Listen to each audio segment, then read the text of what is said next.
आपकी सूट की स्टार्टिंग में हम देखते हैं कि बूरान अनाथ आश्रम में होती है। फिर उसे वहाँ पर किसी की आवाज आती है तो बच्चों को डांट रही होती है। दरअसल वो उस अनाथ आश्रम की टीचर होती है और वही टीचर थी जिसने जीही को सारे प्रदेश के बारे में बताया था। वो टीचर उस बच्चे को स्टिक से मारने ही वाली होती है क्योंकि उस बच्चे ने उनके शूज खराब कर दिए थे।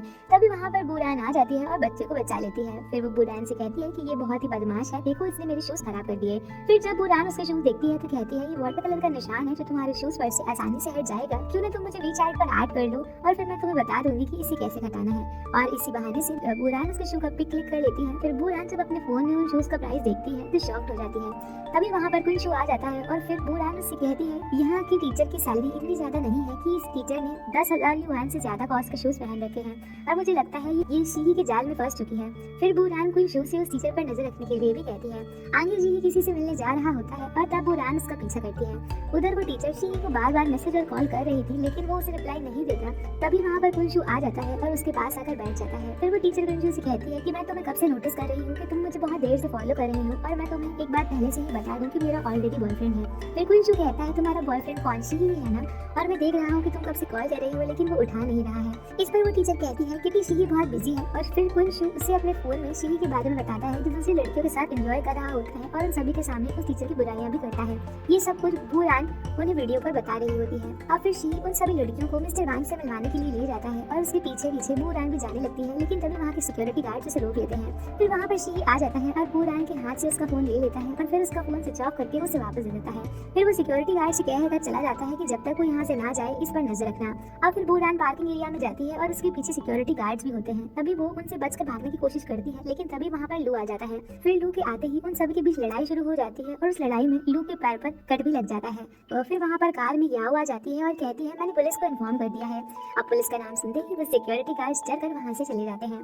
फिर लू कहता है शी हमसे एक कदम आगे है इसीलिए हमें जल्दी जाना होगा, इसीलिए वो बूरान को वहाँ से जाने के लिए और याओ के साथ मिस्टर वांग से मिलने चला जाता है। वांग के पास जाते ही उसके पास ऑलरेडी शी बैठा होता है। वांग लू से कहता है कि शी तुमसे पहले आ गया है और उसने मेरे मटेरियल को हायर प्राइस में खरीद लिया है।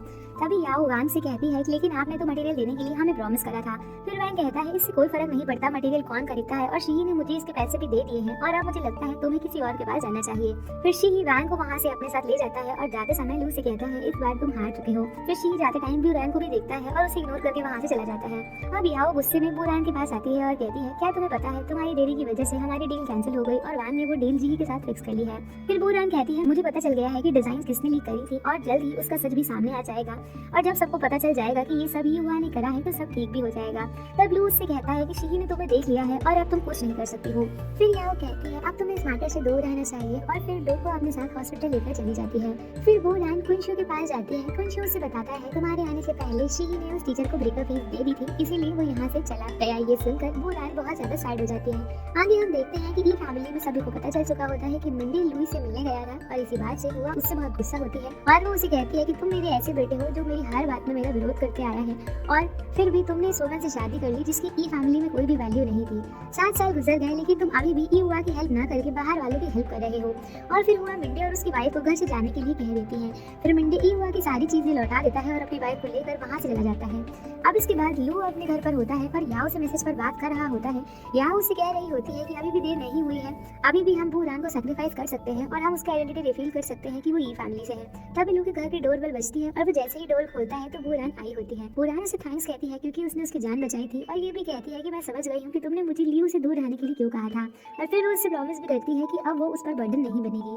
तभी लू कहता है कि बेटर होगा कि तुम अपनी ये बात याद रखो, नहीं तो मैं तुम्हें अगले दरवाजे से बाहर निकाल दूंगा। फिर बूरान उसके हाथ पर लगी चोट के बारे में पूछती है और वो दोनों एक दूसरे के हाथ तक रिकवरी के लिए कहते हैं और फिर बूरान उससे बहुत सारी चॉकलेट्स देकर वहाँ से चली जाती है।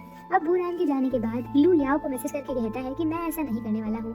अब आगे बूरान अपने डैड को कॉल करती है और उनसे कहती है कि शी मुझसे एक कदम आगे है और मेरे पास जो सबूत थे उसे मैं खो चुकी हूँ और अब हमें कोई भी बिल्डिंग मटेरियल सप्लाई करने के लिए रेडी नहीं है और इसलिए मैं लू की हेल्प करना चाहती हूँ और क्या आप मुझे इसके लिए कोई एडवाइस दे सकते हैं। इस पर उसके डैड उससे कहते हैं कि मेरे हिसाब से लू के पास जरूर कोई बैकअप प्लान होगा और तुम्हें जो करना है वो तुम कर चुकी हो और अब बेहतर यही होगा कि तुम चुपचाप बैठकर बस देखो। लेकिन बूरान अपने डैड के बात से बिल्कुल भी एग्री नहीं होती है और उसके डैड उससे कहते हैं कि ठीक है तो अभी तुम ग्रैंड माँ के पास कोई स्टोरी बनाकर जाओगी कि लू के पास बहुत सारी स्कीम्स हैं। और उसके बाद बूरान जब ग्रैंड माँ से मिलने जाने लगती है तो याओ भी उसका पीछा करती है। अब बूरान वहाँ जाती है तो उसकी ग्रैंड माँ उससे कहती है पहले मैंने जब तुम्हें बुलाया था तो तुम नहीं आई थी, तो फिर अब यहाँ क्यों आई हो। तब बूरान कहती है कि शी ही लू के जाल में फंस चुका है। आप खुद ही सोचो जरा, लू ने टेलर को कितने अच्छे से अंकल और हमारे अगेंस्ट करा था और क्या उससे इतनी आसानी से हटाया जा सकता है। और वो उस अनाथ आश्रम के रिनोवेशन के लिए मेरा प्रपोजल ले रहा है और मैंने इसके लिए सेकंड बिल्डिंग मटेरियल चूज करा था क्योंकि अनाथ आश्रम का बजट टाइट था, लेकिन फिर भी low expensive eco friendly building material के लिए मान गया। तभी सारी चीजें बहुत एक्सपेंसिव हो गई और लू ये जानता था कि ई हुआ कोई ना कोई कदम जरूर उठाएगा और ई हुआ जल्द से जल्द वो सारे एक्सपेंसिव मटेरियल्स को खरीद लेगा और जिसकी वजह से वो फाइनेंशियली वीक हो जाएंगे। तब ग्रैंड माँ उससे कहती है कि ई हुआ के पास बहुत सारे बड़े प्रोजेक्ट्स हैं और वो सारे मटेरियल्स फ्यूचर में यूज कर लिए जाएंगे। फिर बुरान कहती है ई हुआ जो मटेरियल्स यूज करती है उसके प्राइसेस बहुत हाई होते हैं और फ्यूचर में जो जब अपने डिजाइन को यूज करेगा तो उसकी प्राइसेस लो होंगी और उसी टाइम ई हुआ और पिंशान के बीच क्राइसिस को लेकर लड़ाई शुरू हो जाएगी। फिर वो ग्रैंड माँ शी को रोकने के लिए कहती है कि वो बिल्डिंग मटेरियल सप्लायर से मिलकर उनके मटेरियल्स ना खरीदे, लेकिन बुरान का ये प्लान ग्रैंड माँ के सामने चल नहीं पाता है और ग्रैंड माँ उससे कहती है कि लू के पास फाइट बैक करने के लिए कोई प्लान भी नहीं है, इसीलिए तुम मुझे ये सब कहने यहाँ पर आई हो। फिर उसकी ग्रैंड माँ ये भी कहती है कि तुमने लू और पिंशान की फिक्र करने के बजाय अपने पेरेंट्स की फिक्र करनी चाहिए क्योंकि मैंने उन्हें घर से निकाल लिया है और अब वो किस हाल में है मुझे नहीं पता। ये सुनते ही बुरान अपनी मॉम को कॉल लगाती है और वहाँ से भागकर उनके पास जाने लगती है। उधर हम देखते हैं कि याओ जो कि छुपकर बुरान और ग्रैंड माँ की बची हुई बातें सुन रही होती है, वो ये सारी बातें लू को भी सुनाती है और फिर वो लू को मैसेज करके कहती है कि क्या अब भी तुम बुरान की ओर सॉफ्ट हार्टेड रहोगे। तब लू कहता है कि मैं इस बारे में सोचूंगा, तुम बस बुरान को फॉलो करो और उसके पेरेंट्स का पता लगाओ। और फिर लू वहाँ काम कर रहे अंकल ली से कहता है कि आपने तो सारी बातें सुन ही ली है ना, तो आपको क्या लगता है कि मुझे सॉफ्ट हार्टेड होना चाहिए। इस पर ली कहता है कि बुरान को तुम्हारी सारी स्कीम्स के बारे में इतना क्लियरली कैसे पता चल गया, या फिर उसके पास कोई सुनने वाली डिवाइस है। फिर लू कहता है इससे कोई फर्क नहीं पड़ता और अच्छा हुआ ने उसकी बातों पर बिलीव नहीं करा। और फिर ली कहता है कि इस बार ई हुआ को पेन फील करने दो, एक बार लू फैमिली ने करा था। फिर हम देखते हैं कि कैरी ली और लू दोनों की बातें चुपकर सुन रही होती है और उनकी पिक भी ले लेती है। तभी उसे वहाँ से जाते हुए ली और लू दोनों ही देख लेते हैं। अब फिर ली लू से कहता है कि क्या आगे कैरी ये मैसेज हुआ तक पहुँचा देगी, तो क्या हुआ इस बात पर बिलीव करेगी। तब लू कहता है कि इस बार ई हुआ ने खुद ही अपने पैर मेरे जाल में फंसा दिए हैं और आगे हुआ ने कैरी की बातों पर बिलीव कर लिया और शी को रोक लिया, तो शायद ई हुआ इस बार बच जाएंगे। अब फिर कैरी हुआ को कॉल करती है और कहती है मैंने लू और उसके गार्डनर को बात करते हुए सुना है और लू का उस गार्डनर के साथ रिलेशन बहुत अलग ही है। फिर कैरी जब हुआ को उस गार्डनर की पिक भेजती है तो हुआ शॉक हो जाती है और कहती है ये तो लू मिंग का सबसे भरोसेमंद असिस्टेंट था। वो कैरी से पूछती है उस गार्डनर ने लू से क्या कहा। तब कैरी बताती है कि उसने कहा कि ई हुआ को भी वो पेन सहना पड़ेगा जो लू फैमिली ने सहा था। अब ये सुनते ही हुआ परेशान हो जाती है और तुरंत अपनी कंपनी में जाने लगती है। नेक्स्ट सीन में हम देखते हैं कि बुरान के मॉम डैड जहाँ शिफ्ट हुए होते हैं वहाँ पर बुरान उनसे मिलने आई थी। उसके मॉम डैड उस न्यू जगह पर आकर बहुत खुश होते हैं। फिर बुरान उसके मॉम डैड को सामान शिफ्ट करने में उनकी हेल्प करवाती है और उनसे कहती है कि मैं बहुत खुश हूँ क्योंकि आप ही फैमिली को छोड़कर आ गए हो। फिर बुरान उसके डैड को बताती है कि मैं ग्रैंड माँ के पास गई थी लेकिन मैं उन्हें हैंडल नहीं कर पाई और मैंने चीजें और भी ज्यादा खराब कर दी और इस वजह से अब मेरी जॉब भी छूट गई है। और ये भी कहती है कि सच में पिंशान के लिए वो कुछ करना चाहती थी और उन बच्चों के लिए ड्रीम हाउस बनाने का सपना भी मेरा था, लेकिन अब ये सब कुछ मेरी वजह से ही खराब हो चुका है। तभी हम देखते हैं कि लू भी वहाँ आ गया होता है और उनकी बातें सुन रहा होता है। फिर उसे अनाथ आश्रम के डायरेक्टर चेन का कॉल आ जाता है और वो वहाँ से चला जाता है। अब फिर आगे लू अनाथ आश्रम जाता है और वहाँ पर हुआ भी आई होती है। अब हुआ डायरेक्टर से कह रही होती है जैसे ही मैंने सुना कि लू को बिल्डिंग मटेरियल लेने में दिक्कत हो रही है तो मैं तुरंत यहाँ उसकी हेल्प करने चली आई। तब लू हुआ से कहती है कि मेरे हिसाब से तो ई हुआ ने अपने सारे पैसे बिल्डिंग मटेरियल लेने में ही खर्च कर दिए हैं। फिर हुआ कहती है ऐसी ई हुआ के बारे में ऐसी बहुत सी अफवाहें हैं और तुम्हें उन पर बिलीव नहीं करना चाहिए। अब फिर लू हुआ से बिल्डिंग मटेरियल लेने के लिए रेडी हो जाता है, लेकिन वो उनसे कहता है कि आप कंस्ट्रक्शन में कोई भी इंटरफेयर नहीं करेगी। अब फिर वो सभी वो टीचर के बारे में भी बात करते हैं जिसने उस अनाथ आश्रम से डिजाइन चुराई होती है और सारा इल्जाम डिजाइनर पर आया होता है। फिर हुआ कहती है कि अगर कोई मिसअंडरस्टैंडिंग हुई थी तो मैं लू के साथ कोऑपरेट करने के लिए रेडी हूँ। अब फिर बुरान भी वहाँ अनाथ आश्रम में आ जाती है और अपनी ग्रैंड माँ को वहाँ से जाते हुए देख लेती है। फिर लू बुरान के पास आता है और कहता है कि तुम अंदर क्यों नहीं आई। तब बुरान उससे पूछती है कि क्या सच में ई हुआ जीत गया है और फिर लू से सॉरी कहती है क्योंकि वो सच में हेल्प करना चाहती थी और उसकी वजह से अब चीजें और भी ज्यादा खराब हो गई थी। अब बुरान की ये सारी बातें सुनकर लू मन ही मन में हंस रहा होता है। फिर बुरान उससे ये भी कहती है कि अगर तुम मुझे जॉब से निकालना चाहो तो मैं ये एक्सेप्ट कर लूंगी और फिर जोर जोर से रोने लगती है। उसे रोता हुआ देखकर लू उसे हक कर लेता है और फिर हंस रहा होता है। अब आगे लू और बुरान एक रेस्टोरेंट में कुछ खाना खाने के लिए आए होते हैं। बुरान उससे कहती है कि जब भी मैं अनलकी होती हूँ तो तुम्हें हमेशा मेरे ऑकवर्ड लुक देखने को मिलते हैं। तब लू कहता है कि मैं तुम्हें यहाँ कंसर्न दिखाने के लिए नहीं लाया हूँ, दरअसल अनाथ आश्रम के डायरेक्टर ने मुझे बुलाया था ये बताने के लिए कि हुआ हमें बिल्डिंग मटेरियल देने के लिए रेडी है और इसीलिए मैं उनसे अनाथ आश्रम में मिला था और अब सब कुछ ठीक हो चुका है। ये बात सुनकर बुरान कहती है कि क्या सच में, और उससे लू की बात पर विश्वास नहीं होता। वो कहती है कि क्या मुझे कंफर्ट करने के लिए तुम ये सब कह रहे हो और अगर तुम अभी कोई भी मुसीबत में हो तो तुम सारा ब्लेम मुझ पर कर सकते हो। तब लू कहता है कि क्या तुम्हें मेरी क्राइसिस मैनेजमेंट पर बिल्कुल भी विश्वास नहीं है और इसके लिए मैं तुम्हें अपनी कंपनी में फ्लोर साफ करने की पनिशमेंट दूंगा। ये सुनकर फिर बुरान कहती है इसका मतलब है कि मैं अभी भी तुम्हारी कंपनी में जॉब कर सकती हूँ। तब लू कहता है कि मैंने ऐसा कब कहा कि मैंने तुम्हें कंपनी से निकाल दिया है। इनमें हम देखते हैं कि लू अपनी कंपनी में होता है और यहाँ उससे कह रही होती है कि पेंशान के लिए जो पीपल की नेगेटिव ओपिनियन थी वो अब खत्म हो चुकी है। फिर कैरी लू को बताती है कि बहुत से बिल्डिंग मटेरियल्स के सप्लायर्स हमारे पास आए हैं और वो हमें रेनोवेशन के लिए हेल्प करना चाहते हैं और उनकी इनके प्राइजेस भी ओरिजिनल कॉस्ट वाली ही है। और खास तौर पर लियो ने मुझसे रिक्वेस्ट करी है कि आपके साथ मीटिंग फिक्स करने के लिए। अब लियो कहता है कि उन्हें पता चल गया होगा कि हुआ हमें फ्री मटेरियल सप्लाई कर रही है और अगर बिल्डिंग मटेरियल्स के सप्लायर हमारे साथ कोलैबोरेशन करना चाहते हैं तो हमें उनके साथ long term collaboration agreement sign करना होगा। और फिर लियो ये भी कहता है कि अगर लियो बुरान से माफी मांगेगा तो ही हम उनसे पिनशांग में अपॉर्चुनिटी देंगे। और फिर वो बुरान के पास ये मैसेज भिजवाने के लिए भी कहता है कि उससे इन्फॉर्म कर देना कि वो कल से फिर से कंपनी ज्वाइन कर ले। और जिसने बुरान की कंपनी में इंसल्ट करी थी उन सबको बुरान से माफी मांगनी होगी। लू की ये बात सुनकर कैरी बहुत शॉक्ड हो जाती है। अब फिर कैरी और याओ दोनों बातचीत कर रहे होते हैं, जहाँ कैरी याओ से कह रही होती है कि मुझे बिलीव नहीं हो रहा कि लू चाहता है कि मैं बुरान से माफी मांगूं। फिर वो ये भी कहती है कि याओ मैं सच में तुमसे जलती हूँ क्योंकि तुम्हारा लू के साथ बहुत क्लोज रिलेशनशिप है। तब याओ कहती है कि जब से मैंने काम करना स्टार्ट किया है तब से लू मेरे साथ है और वो मेरी बहुत ज्यादा केयर करता है। और फिर कैरी उसे लू की सिस्टर सिकी के बारे में कहती है और वो कहती है कि लू अपनी सिस्टर का बहुत ध्यान रखता है और इसीलिए मैं उसके बारे में जानना चाहती हूँ। तब याओ कहती है कि वो बहुत सालों से लू के लिए तिब्बत में प्रेयर कर रही है। फिर कैरी उससे रिक्वेस्ट करती है कि अगर तुम्हें कभी मौका मिले तो मुझे सिकी से मिलवाना। इस पर याओ भी उससे हाँ कहकर चली जाती है। आगे हम देखते हैं कि हुआ ने मिनकाई और जीही दोनों को पनिशमेंट दी होती है और वो दोनों घुटने पर बैठे होते हैं। हुआ उन्हें डांट रही होती है और वो अनाथ आश्रम वाले टीचर के बारे में भी कहती है। फिर हुआ को कॉल आता है और उससे लू की सिस्टर सिकी के बारे में इंफॉर्मेशन मिलती है कि सिकी अभी तिब्बत में है। फिर वो जीही से कहती है कि तुम तो अच्छे से जानते हो लड़कियों का दिल कैसे जीता जाता है, इसीलिए सिकी तिब्बत छोड़े उसके पहले तुमको उसको ढूंढना होगा। अब इसके बाद बुरान लू के पास आती है और कहती है कि सभी एम्प्लॉयज मेरे पास माफी मांगने आ रहे हैं, क्या तुमने उनको ऐसा करने के लिए कहा था? तब लू कहता है कि एक बॉस होने पर ये मेरी ड्यूटी है कि अपने एम्प्लॉयज को प्रोटेक्ट करूं। फिर बुरान कहती है कि अपने लक की वजह से कोई एरोगेंट हो रहा है। तभी लू उससे कहता है कि मैं अपने लक की वजह से नहीं जीता हूँ, दरअसल मैंने ये पहले ही कैलकुलेट कर लिया था कि ई हुआ मुझे खतरे में डालने के लिए सारे बिल्डिंग मटेरियल्स को खरीद लेगा और इस रीजन की वजह से ही वो फाइनेंशियली वीक हो जाएगा और ई हुआ को सेफ रखने के लिए उन्हें मेरे साथ काम करना ही पड़ेगा। अब फिर बुरान को वो अनाथ आश्रम वाला सीन याद आता है और वो कहती है यानी कि तुम्हें पहले से ही सब पता था और तुमने मुझे यूं ही डराया था।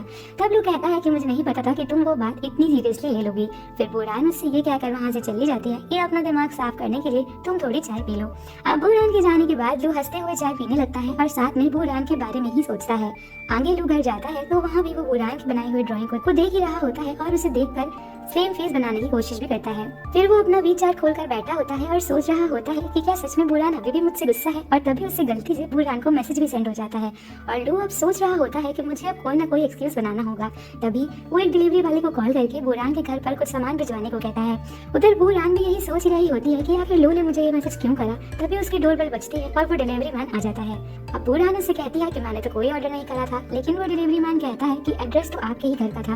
तभी बुरान के पास लू का मैसेज आता है और वो कहता है कि मैंने ये ग्रोसरी आइटम्स भिजवाए हैं, इन्हें बनाकर मुझे मॉर्निंग में दे देना। अगर मुझे इसका टेस्ट अच्छा लगेगा तो मैं तुम्हारा रेंट कम कर दूंगा और अगर मुझे टेस्ट पसंद नहीं आया तो तुम्हें अनाथ आश्रम के रेनोवेशन का काम करने की जरूरत नहीं है। अब ये मैसेज पढ़कर बुरान लू के दरवाजे की तरफ गुस्से से देख रही होती है और उधर लू भी उसे अंदर से देख रहा होता है।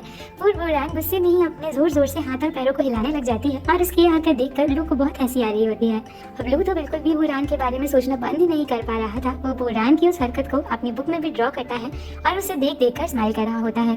अब नेक्स्ट मॉर्निंग बुरान लू के लिए ग्रोसरी आइटम से उसके लिए पॉलिश बनाकर ले आती है। वो उससे कहती है मैंने तुम्हारी बात मान ली है, अब तुम्हें मेरा रेंट कम करना होगा। फिर लू उससे घर के अंदर आने के लिए कहता है। फिर वो उससे कहता है कि अब तुम एक रेगुलर एम्प्लॉय बन चुकी हो और तुम्हारे पास प्रोजेक्ट भी है जिससे तुम्हें बोनस मिलेगा और अगर तुम रेंट भी दे दोगी तो तुम्हारे पैसे भी बचेंगे। तब बुरान कहती है कि मैंने इसे बहुत मेहनत से बनाया है और इसकी वजह से मैं पूरी रात सो भी नहीं पाई हूँ। फिर लू कहता है कि ठीक है मैं तुम्हारे रेंट से पैसे क्रेडिट कर लूंगा और अब ये पॉलिश सिर्फ मेरे लिए नहीं बल्कि तुम अपने लिए भी बनाया करो क्योंकि अब से हमें कंस्ट्रक्शन साइट पर ही जाना होगा और हमें हमारी हेल्थ का ध्यान भी रखना होगा। अब फिर बुरान उससे पूछती है कि क्या सच में तुम चाहते हो कि मैं अनाथ आश्रम के प्रोजेक्ट के लिए काम करूं? इस पर लू हाँ कह देता है और फिर बुरान उससे खुशी खुशी पॉलिश देकर निकल जाती है। तभी बुरान की नजर उस बुक पर पड़ती है जिसमें लू ने उसकी ड्राइंग बनाई होती है। फिर वो जैसे ही उस बुक के अंदर लू की बनाई हुई ड्राइंग को देखने लगती है तो लू उससे तुरंत वो बुक ले लेता है और उसे रिनोवेशन वाली फाइल पढ़ने के लिए दे देता है। रिनोवेशन के लिए वर्क समझाने लगता है। बुरान वर्क के लिए चली जाती है। अब बुरान के जाने के बाद लू अभी भी स्माइल कर रहा होता है और उसे देखकर ये साफ पता चल गया होता है कि अब वो भी बुरान को लाइक करने लगा है। अब आगे बुरान कंपनी में होती है और वहाँ पर एक एम्प्लॉय के कंप्यूटर में कोई प्रॉब्लम आ जाती है और तभी बुरान उस प्रॉब्लम को आसानी से फिक्स कर देती है और इस वजह से वहाँ के एम्प्लॉयज बुरान से इम्प्रेस हो जाते हैं। फिर वो सभी लोग बुरान को वी चार्ट पर भी ऐड कर लेते हैं और फिर वहाँ पर याओ भी आ जाती है और वो ये सब कुछ देख रही होती है और फिर वो बुरान से कहती है कि मुझे अच्छा लगा कि तुम सबके साथ इतनी जल्दी घुल मिल रही हो, लेकिन मैं तुम्हें रिमाइंड करा दूं कि दूसरों के अफेयर्स में मत पड़ना। इस पर बुरान हाँ कह देती है। फिर जब याओ वहाँ से जाने लगती है तो बुरान नोटिस करती है कि याओ के नेक में दर्द हो रहा है इसके बाद बुरान क्वीन शू से मिलने जाती है। क्वीन शू से कहता है कि याओ ने पेंशान में तुम्हारे साथ कितना गलत करा है और तुम्हें क्या कुछ नहीं कहा, फिर भी तुम उसके लिए सर्वाइकल स्प्रे लेकर जा रही हो। तब बुरान कहती है कि वो इतनी भी बुरी नहीं है और लू को तो मुझ पर वैसे भी ट्रस्ट है ना। फिर बुरान क्वीन शू को उसके घर के डिजाइन बताती है जो वो उसके लिए रिनोवेट करने वाली होती है। वो कहती है कि अभी तो ये सब ड्राफ्ट है और अगर तुम्हें लगता है कि इसमें कुछ मिसिंग है तो तुम मुझे बता सकते हो जो मैं इसमें ऐड कर दूंगी। फिर क्वीन शू कहता है कि इस घर में सिर्फ एक लेडी मिसिंग है। तब बुरान कहती है कि ये तो बहुत ही आसान काम है। और नेक्स्ट डे क्वीन शू एक मैच मेकिंग कॉर्नर पर होता है। फिर वहाँ पर एक लेडी आती है और क्वीन शू से पूछती है कि क्या आपके पास हाउस है, और वो कहता है कि मेरे पास 87 हाउसेस है। ये सुनकर वो लेडी उस पर चिल्लाकर वहाँ से चली जाती है। फिर क्वीन शू बुरान को कॉल करके डांट रहा होता है क्योंकि उसी ने ही क्वीन शू को मैच मेकिंग कॉर्नर पर ब्लाइंड डेट के लिए भेजा था और वहाँ पर सभी आंटी ही आ रही होती है। अब इसके बाद एक और लेडी क्वीन शू के पास आती है और उसे परेशान करने लग जाती है और तभी क्वीन शू वहाँ से भाग जाता है। अब आगे कंपनी में याओ बुरान के पास वो सर्वाइकल स्प्रे लेकर जाती है और उसे कहती है कि किसी ने तुम्हें मेरे ऑफिस में ये सर्वाइकल स्प्रे रखते हुए देखा था। तब बुरान कहती है कि मैंने नोटिस करा था कि तुम्हारे नेक में पेन हो रहा है, इसीलिए मैंने तुम्हारे लिए ये रखा था। फिर बुरान उसे कहती है कि मुझे नहीं पसंद कि मेरे ऑफिस में कोई आए और हम इतने क्लोज भी नहीं है, इसीलिए मैं तुम्हारा ये गिफ्ट एक्सेप्ट नहीं कर सकती हूँ। तब बुरान कहती है कि मेरी कोई पर्सनल फीलिंग वाला इंटेंशन नहीं था और अगर उस स्प्रे से तुम्हारा दर्द कम हो रहा है तो मुझे इसका तुम पे कर देना। और फिर बुरान वहाँ से चली जाती है। अब बुरान के जाने के बाद याओ लू को कॉल करती है और कहती है कि मुझे आपको कुछ बताना है। फिर याओ लू के पास जाती है जो बच्चों के साथ खेल रहा होता है और उससे कहती है कि बुरान कंपनी में हर किसी का दिल जीतने की कोशिश कर रही है और उसने एक बार में ही नोटिस कर लिया कि मुझे हेडेक है। तब लू कहता है कि मैं बुरान से कह दूंगा कि वो तुमसे डिस्टेंस बनाए रखे। नेक्स्ट सीन में बुरान लू के ऑफिस में कुछ फाइल्स रखने आई होती है। तभी लू भी आ जाता है और फिर वो उससे कहता है कि मैंने सुना है कि तुम डिजाइन डिपार्टमेंट में बहुत ज्यादा घुल मिल गई हो। फिर वो उससे ये भी कहता है कि मैं तुम्हें याद दिला दूं कि याओ कंपनी के पर्सनल अफेयर्स को देखती है, इसीलिए तुम उसके ज्यादा करीब मत जाना और उससे दूरी बनाए रखना। तब बुरान कहती है तो तुम मुझे यहाँ कॉम्प्लीमेंट देने के लिए नहीं बल्कि वार्न करने के लिए आए थे कि मैं याओ से दूर रहूं। फिर लू कहता है कि कुछ एफर्ट्स यूजलेस होते हैं, इसीलिए अपना टाइम वेस्ट मत करो। वो उसे जल्दी घर जाने के लिए भी कह देता है ताकि लू को मॉर्निंग में पॉरेज मिल सके। तब बुरान कहती है कि मुझे काम है और यूजलेस बातों के बारे में मत सोचो, और फिर वो वहाँ से चली जाती है। बुरान जब वॉशरूम जाती है तो उससे वहाँ किसी की आवाज आती है और तभी वहाँ से याओ बाहर निकलती है। याओ की तबीयत ठीक नहीं होती है और उसकी नेक में अभी भी काफी दर्द हो रहा होता है। बुरान उसे हॉस्पिटल चलने के लिए कहती है, लेकिन पहले याओ उसे मना कर देती है और फिर बाद में जब उसकी तबीयत ज्यादा खराब हो जाती है तो बुरान उसे हॉस्पिटल लेकर जाती है। अब हॉस्पिटल में याओ इमरजेंसी रूम के अंदर होती है और बुरान उस रूम के बाहर खड़ी होती है। तभी वहाँ पर अचानक से लू आ जाता है और बुरान उसे देखकर शॉक्ड हो जाती है। लू उससे कहता है कि अब तुम घर जा सकती हो और फिर वो इमरजेंसी रूम के अंदर चला जाता है। अब बुरान सोच रही होती है कि मैंने पहले कभी लू को इतना सीरियस नहीं देखा और मेरे हिसाब से वो डर गया था कि मुझे उन दोनों का सीक्रेट अफेयर के बारे में पता न चल जाए और इसीलिए उसने मुझे याओ से दूर रहने के लिए कहा था। अब फिर बुरान वहाँ से जाने लगती है तो वो उस आदमी को देखती है जो पहले लू के छुपकर हॉस्पिटल में फोटोज ले रहा था और तभी वो आदमी बुरान को देखकर वहाँ से चला जाता है। फिर बुरान सोचती है कि मुझे ये बात लू को बतानी होगी, इसीलिए वो वहीं बेंच पर बैठ जाती है। अब बहुत टाइम बीत जाता है, लू अभी तक इमरजेंसी रूम से बाहर नहीं आया होता है और बुरान अभी भी उसका वेट कर रही होती है। फिर लू जैसे ही बाहर आता है तो बुरान को देखकर कहता है कि मैंने तो तुम्हें घर जाने के लिए कहा था, तो अब तक तुम यहाँ क्यों हो? तब बुरान कहती है कि मैं थक गई थी और क्या मैं हॉस्पिटल के बेंच पर रेस्ट भी नहीं कर सकती। फिर वो उससे याओ के बारे में पूछती है कि वो कैसी है और लू से कहता है कि तुम अपनी नजरें याओ से दूर रखो। अब ये सुनकर बुरान को गुस्सा आ जाता है और वो लू के हाथ से चाबी लेकर वहाँ से चली जाती है। अब आगे बुरान ड्राइव कर रही होती है और लू उसके पास नहीं बैठा होता है। बुरान बहुत ही बुरी तरीके से कार चला रही होती है और फिर लू उससे कार रोकने के लिए कहता है। बुरान उससे कहती है कि मैंने अपने कलीग को बीमार देखा और इसीलिए मैं उसे हॉस्पिटल लेकर आ गई और इस वजह से मुझे डांट पड़ गई। तब लू कहता है याओ नहीं चाहती कि उसकी हेल्थ कंडीशन के बारे में किसी को पता चले और मैंने तो तुमको वहाँ से जाने के लिए भी कह दिया था। बुरान कहती है कि मैं उसे हॉस्पिटल लेकर आई थी और मेरा जानना जरूरी था कि वो ठीक है या नहीं, और अगर मैंने कुछ गलत करा है तो वो ये है कि मैंने तुम्हारे और याओ का सीक्रेट लव रिलेशनशिप देख लिया। ये सुनकर लू शॉक्ड हो जाता है और तब बुरान कहती है कि मैं जानती हूँ कि मैं एक वर्कर हूँ और मुझे अपनी लिमिट्स पता है। फिर लू उससे कहता है कि तुमने ऐसा क्या देख लिया जिससे तुम्हें ये लगने लगा कि मैं याओ को डेट कर रहा हूँ। तभी बुरान कहती है कि मैं अंधी नहीं हूँ और जिस तरह से तुम आज हॉस्पिटल आए और याओ तो तुम्हें ओपन में डेट भी नहीं कर सकती और तुम क्या अपने आप को कोई सेलिब्रिटी समझते हो। और फिर वो ये भी कहती है कि अगर तुम उसे डेट कर रहे हो तो तुम्हें उसकी हेल्थ का ध्यान रखना चाहिए, वो कितना ओवर टाइम काम करती है। और फिर वो दोनों घर पहुंच जाते हैं और लू बुरान का हाथ पकड़कर कहता है कि मैं तुम्हें एक बात क्लियर कर दूं कि मैं याओ को डेट नहीं कर रहा हूँ और हम सिर्फ बिजनेस पार्टनर्स हैं। इस पर बुरान गुस्से में उसको कहती है कि मुझे तुम्हारी एक्सप्लेनेशन की कोई जरूरत नहीं है और मुझे इससे फर्क नहीं पड़ता कि तुम किसे लाइक करते हो। अब फिर कल उन दोनों को एक सेरेमनी में जाना होता है, लेकिन बुरान उस सेरेमनी में जाने से मना कर देती है और फिर वो दोनों गुस्सा होकर अपने अपने घर चले जाते हैं। अब घर के अंदर आने के बाद दोनों यही सोच रहे होते हैं कि आखिर ये मुझे क्या हो गया है। बुरान सो रही होती है और अचानक से उसकी नींद खुलती है और टाइम देखती है तो कहती है कि आज तो मैं लेट हो गई। फिर वो लू के लिए पौधे बनाने लगती है, तभी से लू की आवाज आती है। फिर वो उसके पास जाती है तो लू उसे एक बहुत बड़ी सी लिस्ट देता है और कहता है तुमने मुझसे बहुत सारे पैसे लिए थे, इसीलिए अब तुम पर बहुत सारा कर्ज है और इसी कर्ज को चुकाने के लिए अब से तुम मेरी सर्वेंट हो। फिर लू बड़े प्यार से अपनी वाइफ याओ को बुलाता है और तभी वो आकर लू के पास बैठ जाती है और ये सब देखकर बुरान जोर जोर से चिल्लाने लगती है और तभी उसकी नींद खुल जाती है और उसे पता चलता है कि ये सब सिर्फ एक बुरा ड्रीम था। अब आगे हम देखते हैं कि बुरान के मॉम और डैड बुरान के लिए टी खरीदने आए होते हैं और तभी वहाँ पर कैक्सीन भी आ जाती है। फिर कैक्सीन उनसे कहती है कि क्या तुम लोग इस टी को अफोर्ड कर सकते हो, और फिर वो उन्हें बहुत सी बातें भी सुनाती है। लेकिन मिंटे भी कैक्सीन को जवाब देता है और फिर कैक्सीन कहती है कि मेरा बेटा जी है अब पूरी ही फैमिली को संभालेगा और मुझे उस पर बहुत प्राउड है, लेकिन तुम्हारी बेटी बुरान अभी भी लू के अंडर में काम कर रही है। लू उसके साथ बहुत अच्छे से बिहेव करता है, लेकिन क्या तुम्हें इस बात का डर नहीं है कि जब लू को पता चलेगा कि बुरान ये फैमिली से है तो फिर बुरान का क्या होगा। और ये सब कुछ कहकर कैक्सीन वहाँ से चली जाती है। इसके बाद बुरान के पास उसकी फर्स्ट सैलरी आ गई होती है और वो अपने मॉम डैड के लिए गिफ्ट्स लेकर उनके पास जाती है। फिर वो अपने डैड को एक प्लान देती है और बातों ही बातों में लू का जिक्र करने लग जाती है। फिर उसके डैड उसे वो टी देते हैं जो वो उसके लिए लाए थे और उसमें भी बुरान लू की बातों का जिक्र करने लग जाती है। मॉम डैड ये नोटिस कर रहे होते हैं और फिर उसकी मॉम उसे कहती है कि तुम तो लू के बारे में बात करना बंद ही नहीं कर रही हो और आज तुम्हारी आंटी आई थी और उन्होंने हमसे कहा कि तुम इन दोनों लू के बहुत क्लोज हो। बुरान कह रही है कि ऐसा कुछ भी नहीं है और लू की ऑलरेडी एक गर्लफ्रेंड है और अगर हम दोनों के बीच ऐसा कुछ होता तो क्या मैं अभी भी मार्केटिंग डिपार्टमेंट में स्ट्रगल कर रही होती। फिर डैड कहते हैं कि हम बस तुम्हें रिमाइंड करा रहे हैं कि बहुत से लोग चाहते हैं कि तुम और लू एक साथ हो जाओ ताकि वो लू को आसानी से पकड़ सके, लेकिन मैं नहीं चाहता हूँ कि तुम इन सब प्रॉब्लम्स में फंसो। और फिर बुरान कंपनी जाने के लिए वहाँ से चली जाती है। आगे हम देखते हैं कि बुरान घर आ जाती है और वो अपनी मॉम की कही हुई बातों के बारे में ही सोच रही होती है कि उसकी मॉम ने उसे कहा होता है कि तुम हमेशा लू के बारे में ही बात करती हो। बुरान अपने आप से कहती है कि भला मैं लू को कैसे लाइक कर सकती हूँ और उसने तो सिर्फ हमेशा मेरी हेल्प ही करी है। उसे ये भी याद आ जाता है कि लू की तो याओ गर्लफ्रेंड है और उसका उसके साथ सीक्रेट अफेयर चल रहा है और जब उसे ये बात पता चली थी तो उसने बुरान को कितना सुनाया था। फिर वो सोचने लगती है कि क्या मैं जेलस हो रही हूँ। अब आगे लू कंपनी में बुरान का वेट कर रहा होता है और फिर जैसे ही बुरान लू को देखती है तो अपनी शू लेस बांधने का नाटक करने लग जाती है। लू उससे कुछ बोलने उससे पहले ही वो अपनी फाइल्स लेकर मीटिंग के लिए चली जाती है। अब फिर मीटिंग स्टार्ट हो जाती है और तब लू उसे बाहर से देख रहा होता है और उसे मैसेज करता है। अब बुरान भी उसके मैसेज को देख रही होती है और तभी कैरी उसे नोटिस कर लेती है। फिर जब कैरी बाहर देखती है तो लू बुरान को ही देख रहा होता है और उसे देखकर स्माइल करता है। अब कैरी बुरान को एकदम से मीटिंग के लिए सीरियस होने के लिए कहती है, तभी वो गलती से लू को हार्ट भेज देती है और ये देखकर बुरान परेशान हो जाती है और उधर लू को मैसेज देखकर खुश हो रहा होता है।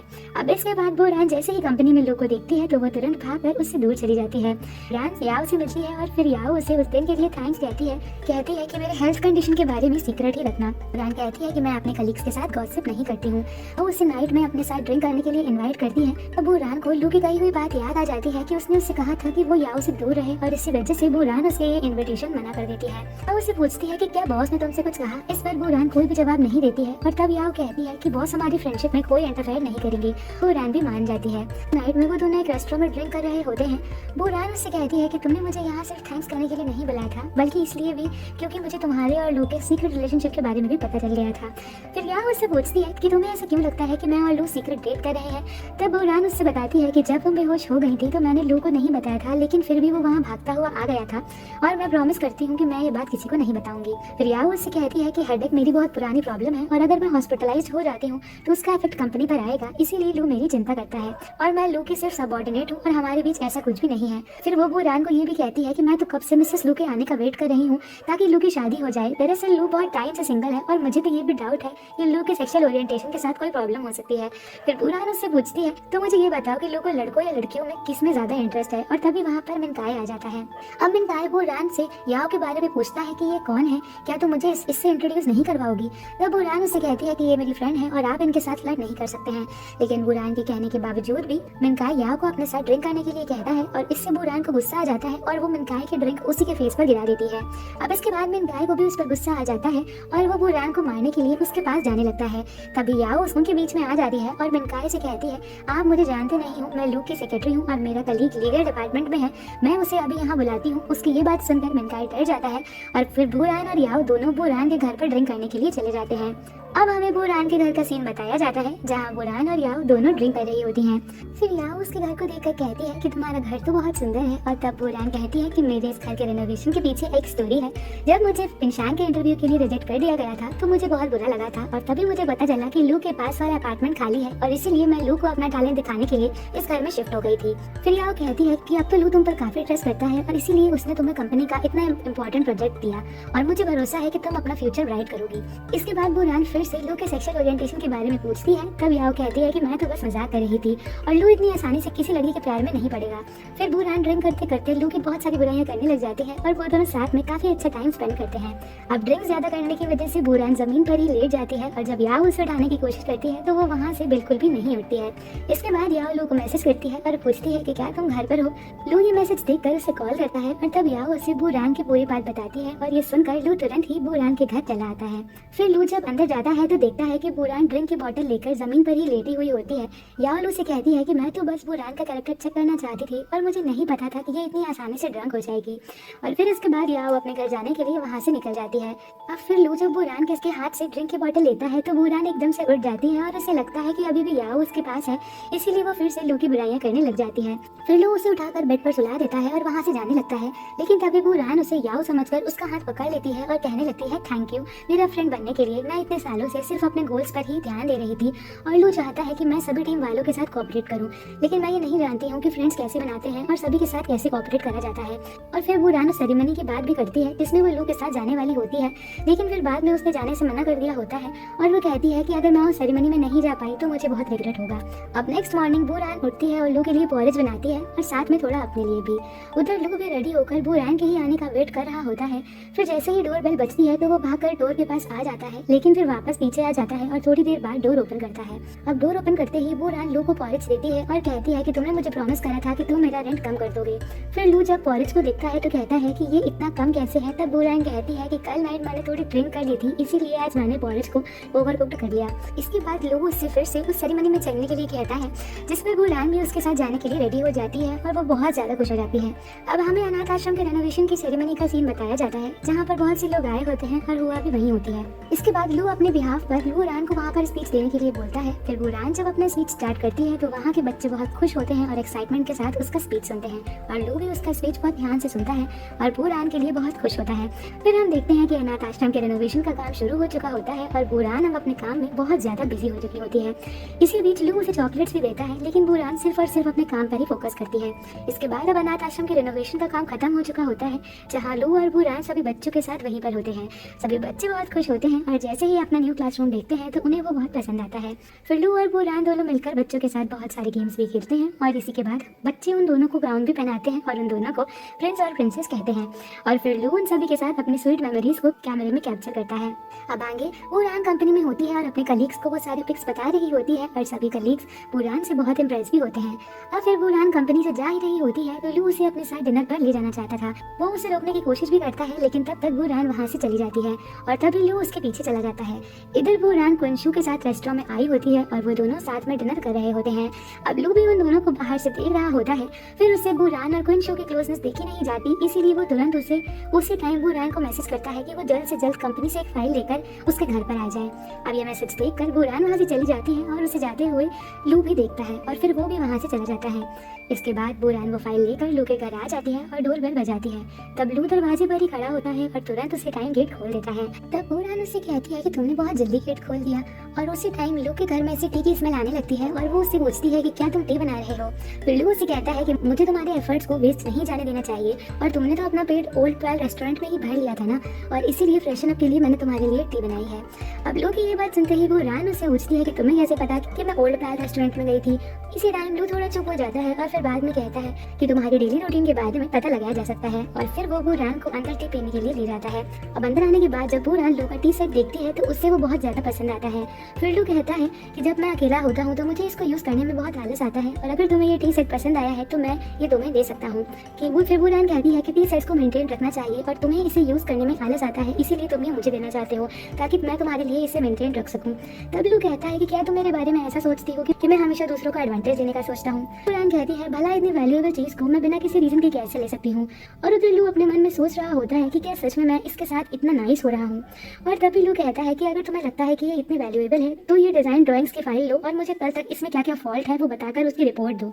इस पर बुरान कहती है कि मुझे पता था इसके पीछे जरूर कुछ ना कुछ होगा, और क्या तुम ये चाहते हो कि मैं डिजाइन डिपार्टमेंट के कलीग्स को नाराज करूं, और मैं ये काम बिल्कुल भी नहीं करूंगी। और फिर बुरान गुस्सा होकर और उसे गुड नाइट कहकर वहाँ से चली जाती है। अब उसके जाने के बाद लू सोचता है कि मैं तो बुरान को कुछ देना चाहता था और मैंने उसे गुस्सा क्यों दिला दिया। और तभी लू उसे मैसेज करता है कि ये रिपोर्ट सिर्फ मैं ही पढ़ूंगा और अगर मुझे वो सही लगा तो मैं तुम्हारा ट्रांसफर डिजाइन डिपार्टमेंट में कर दूंगा। अब ये मैसेज करते ही लू की डोरबेल बजती है और वहाँ फिर से बुरान ही आई होती है। फिर बुरान उससे कहती है कि मैंने सोचा कि तुम्हारे घर बनी हुई गुड टी को वेस्ट ना करा जाए, इसीलिए मैं साथ में कुछ स्नैक्स भी लेकर आ गई। और फिर बुरान अंदर चली जाती है। लू और बुरान दोनों साथ में बैठकर टी पी रहे होते हैं, जहाँ लू उससे कह रहा होता है कि ये विंटेज टी है इसीलिए इसे धीरे धीरे पियो, नहीं तो तुम टी ड्रंक हो जाओगी। तब बुरान कहती है चिंता मत करो, मैंने क्वीन शू के हाथ का बनाया हुआ सैंडविच खा लिया है। और फिर बुरान क्वीन शू की कुकिंग स्किल्स की तारीफ करने लग जाती है। अब क्वीन शू का नाम सुनते ही लू जेलस होने लगता है। फिर लू उससे कहता है कि मैं नूडल्स बनाने जा रहा हूँ, क्या तुम खाओगी? लेकिन बुरान मना कर देती है और कहती है कि मुझे तुमसे कुछ डिस्कस करना है। फिर वो उसे बताती है कि दरअसल मैं ये घर खाली करके जाना चाहती हूँ। और ये सुनते ही लू शॉक्ड हो जाता है। फिर वो उससे घर खाली करने का रीजन पूछता है और कहता है कि क्या यहाँ का रेंट ज्यादा है इसीलिए तुम खाली कर रही हो। तब बुरान कहती है कि ऐसा कुछ नहीं है, बस मैं अपनी पर्सनल और प्रोफेशनल लाइफ को अलग रखना चाहती हूँ और अपने बॉस के सामने वाली बिल्डिंग में रहना मेरे लिए थोड़ा सा अजीब है। ये सुनते ही लू को गुस्सा आ जाता है और वो कहता है कि तुम क्या कहना चाहती हो कि मैं तुम्हें यूज कर रहा हूँ। फिर बुरान कहती है ठीक है, अगर तुम मुझे डिपॉजिट का रिफंड भी ना दो तो भी कोई बात नहीं। तब लू कहता है कि तुम्हारे इतने से डिपॉजिट से मुझे कोई फर्क नहीं पड़ता। और उसी टाइम लू के पास कैरी का कॉल आता है। कैरी का कल बर्थडे होता है और वो उसे कल आने के लिए इनवाइट करती है। अब पहले तो लू उसे मना कर देता है और फिर जब वो देखता है कि बुरान उसे ही देख रही है तो फिर वो कैरी से कहता है अगर तुम्हारी बर्थडे पार्टी और अनाथ आश्रम की रेनोवेशन की पार्टी को कंबाइन कर लिया जाए तो मैं जरूर आऊंगा। ये सुनकर कैरी भी मान जाती है। इसके बाद लू बुरान से कहता है कैरी की बर्थडे पार्टी और रिनोवेशन की पार्टी को कंबाइन करा गया है इसीलिए मुझे इसकी प्लानिंग करनी है, और रही बात तुम्हारी यहाँ से घर खाली करने की तो हम ये बात बाद में करेंगे। आगे हम देखते हैं क्वीन शू बुरान को कॉल कर रहा होता है लेकिन वो कैरी की बर्थडे पार्टी में होती है इसीलिए उसका कॉल रिसीव नहीं कर पाती है। इधर पार्टी शुरू हो चुकी होती है और सभी लोग सेलिब्रेट करने के लिए ड्रिंक पीते हैं। कैरी बुरान को ड्रिंक पीने के लिए चैलेंज करती है और वो खुद उसके सामने पूरी ड्रिंक खत्म भी कर देती है और इसे देखकर बुरान भी अपनी ड्रिंक पी जाती है।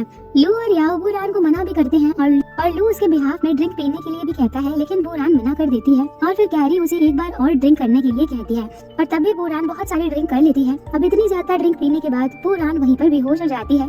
फिर कैरी वहाँ एक लड़की से कहकर उसे घर छोड़ने के लिए कहती है लेकिन तभी लू कहता है कि मैं बुरान के घर के पास ही रहता हूँ और फिर बुरान को अपने साथ ले जाता है।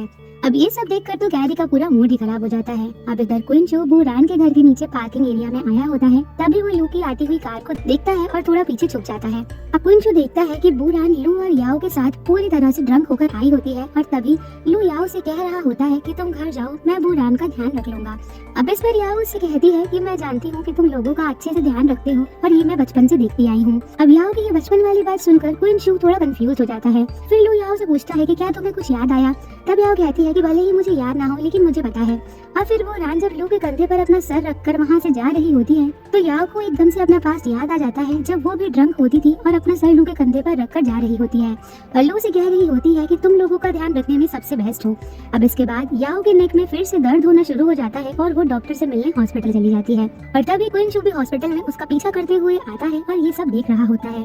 अब नेक्स्ट मॉर्निंग बुरान आराम से सो रही होती है और क्वीन शू उससे बहुत से फोन लगाता है और बहुत देर बाद बुरान उसका फोन उठाती है और फिर क्वीन शू उसकी तबीयत के बारे में पूछता है। अब फोन रखने के बाद बुरान को रियलाइज होता है कि वो तो लू के बेडरूम में सो रही है और इससे वो शॉक्ड हो जाती है। इधर लू किचन में टी बना रहा होता है। फिर बुरान उसके पास जाती है और पूछती है तुमने मुझे अपने रूम में क्यों रोका?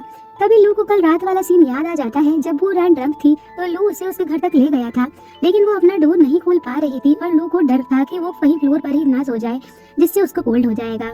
और फिर लू बुरान से सॉरी कहता है क्योंकि उसने उसको लास्ट नाइट अपने बेडरूम में सुलाया था। बुरान पूछती है कि क्या मैंने कुछ उल्टा सीधा कहा था कल? ये सुनकर लू को फिर से कल नाइट वाली बात याद आ जाती है और कल जब बुरान ड्रंक थी तो कैरी पर बहुत ज्यादा गुस्सा कर रही थी। और फिर बुरान लू से पूछती है कि सच बताओ क्या कल रात तुमने मेरा एडवांटेज तो नहीं लिया? इस पर लू कहता है कि लास्ट टाइम जब तुम ड्रंक थी तब भी मैंने तुम्हारा कोई एडवांटेज नहीं लिया था तो फिर इस बार कैसे ले लूंगा? तब बुरान कहती है एडवांटेज लेने के बहुत सारे रीजंस हो सकते हैं जैसे कि मैं तुम्हें अट्रैक्टिव लगती हूँ या फिर तुम्हारा मुझ पर सीक्रेट क्रश हो। अब बूरान की ये बात सुनकर लू को फिर से कल नाइट का सीन याद आ जाता है और तब बूरान लू को क्वीन शू समझ रही होती है और उसने कहा होता है कि वो लू को लाइक करने लगी है। अब फिर से प्रेजेंट में लू उससे कहता है ये तो तुम अपनी बात कर रही हो और तुम्हें शायद मुझ पर क्रश है, इसीलिए तुम यहाँ से जा रही थी और मुझे अवॉइड कर रही थी। ये सुनकर बूरान थोड़ा घबरा जाती है और कहती है कि तुम्हें बातों को घुमाना बहुत अच्छे से आता है। इसके बाद बूरान उसे बताती है कि लास्ट नाइट उसने अपने ड्रीम में अपने मेल गॉड को देखा था। तभी बूरान को वो फ्लैशबैक याद आ जाता है जब वो बारिश में भीग रही होती है तो कोई उसके पास वही अम्ब्रेला लेकर आता है और वहाँ से चला जाता है। तब बूरान उसकी शक्ल नहीं देख पाती है। उसकी ये बात सुनकर लू कहता है कि वो कौन से नॉवेल का हीरो था। तब बूरान कहती है कि मैं मजाक नहीं कर रही हूँ, वो सच में है और वो एक बॉडीगार्ड है और 7 साल पहले उसने स्टूडेंट लोन लेने में मेरी हेल्प करी थी।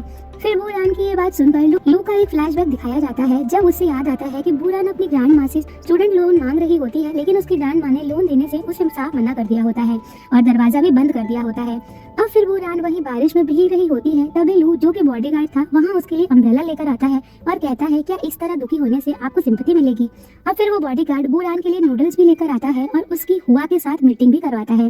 बूरान उस बॉडीगार्ड की शक्ल देखना चाह रही होती है, लेकिन तब तक वो बॉडीगार्ड वहाँ से जा चुका होता है। अब फिर प्रेजेंट में लू से पूछता है कि क्या तुम्हारा वो बॉडीगार्ड हैंडसम था। तब बूरान कहती है कि तुम तो उसके सामने सिर्फ एक ऑर्डिनरी मैन हो। फिर लू से पूछता है कि अगर तुम्हें फिर से उस बॉडीगार्ड से मिलने का मौका मिले तो तब वो कहती है कि मैं सिर्फ उसे हेलो ही कहूंगी और क्या पता मैं उसके साथ चली जाऊं, लेकिन मैं ये नहीं जानती कि सच में हम कब मिलेंगे। अब फिर लू उससे ये भी पूछता है कि अगर अभी तुम जिसे लाइक करती हो और वो बॉडीगार्ड दोनों तुम्हारे सामने होंगे तो फिर तुम किसे चूज करोगी। तब बूरान कहती है कि मैं अपने क्रश के अलावा किसी और के साथ नहीं जाऊंगी। फिर लू कहता है यानी तुम उसका वेट करोगी और तब बूरान भी स्माइल कर देती है।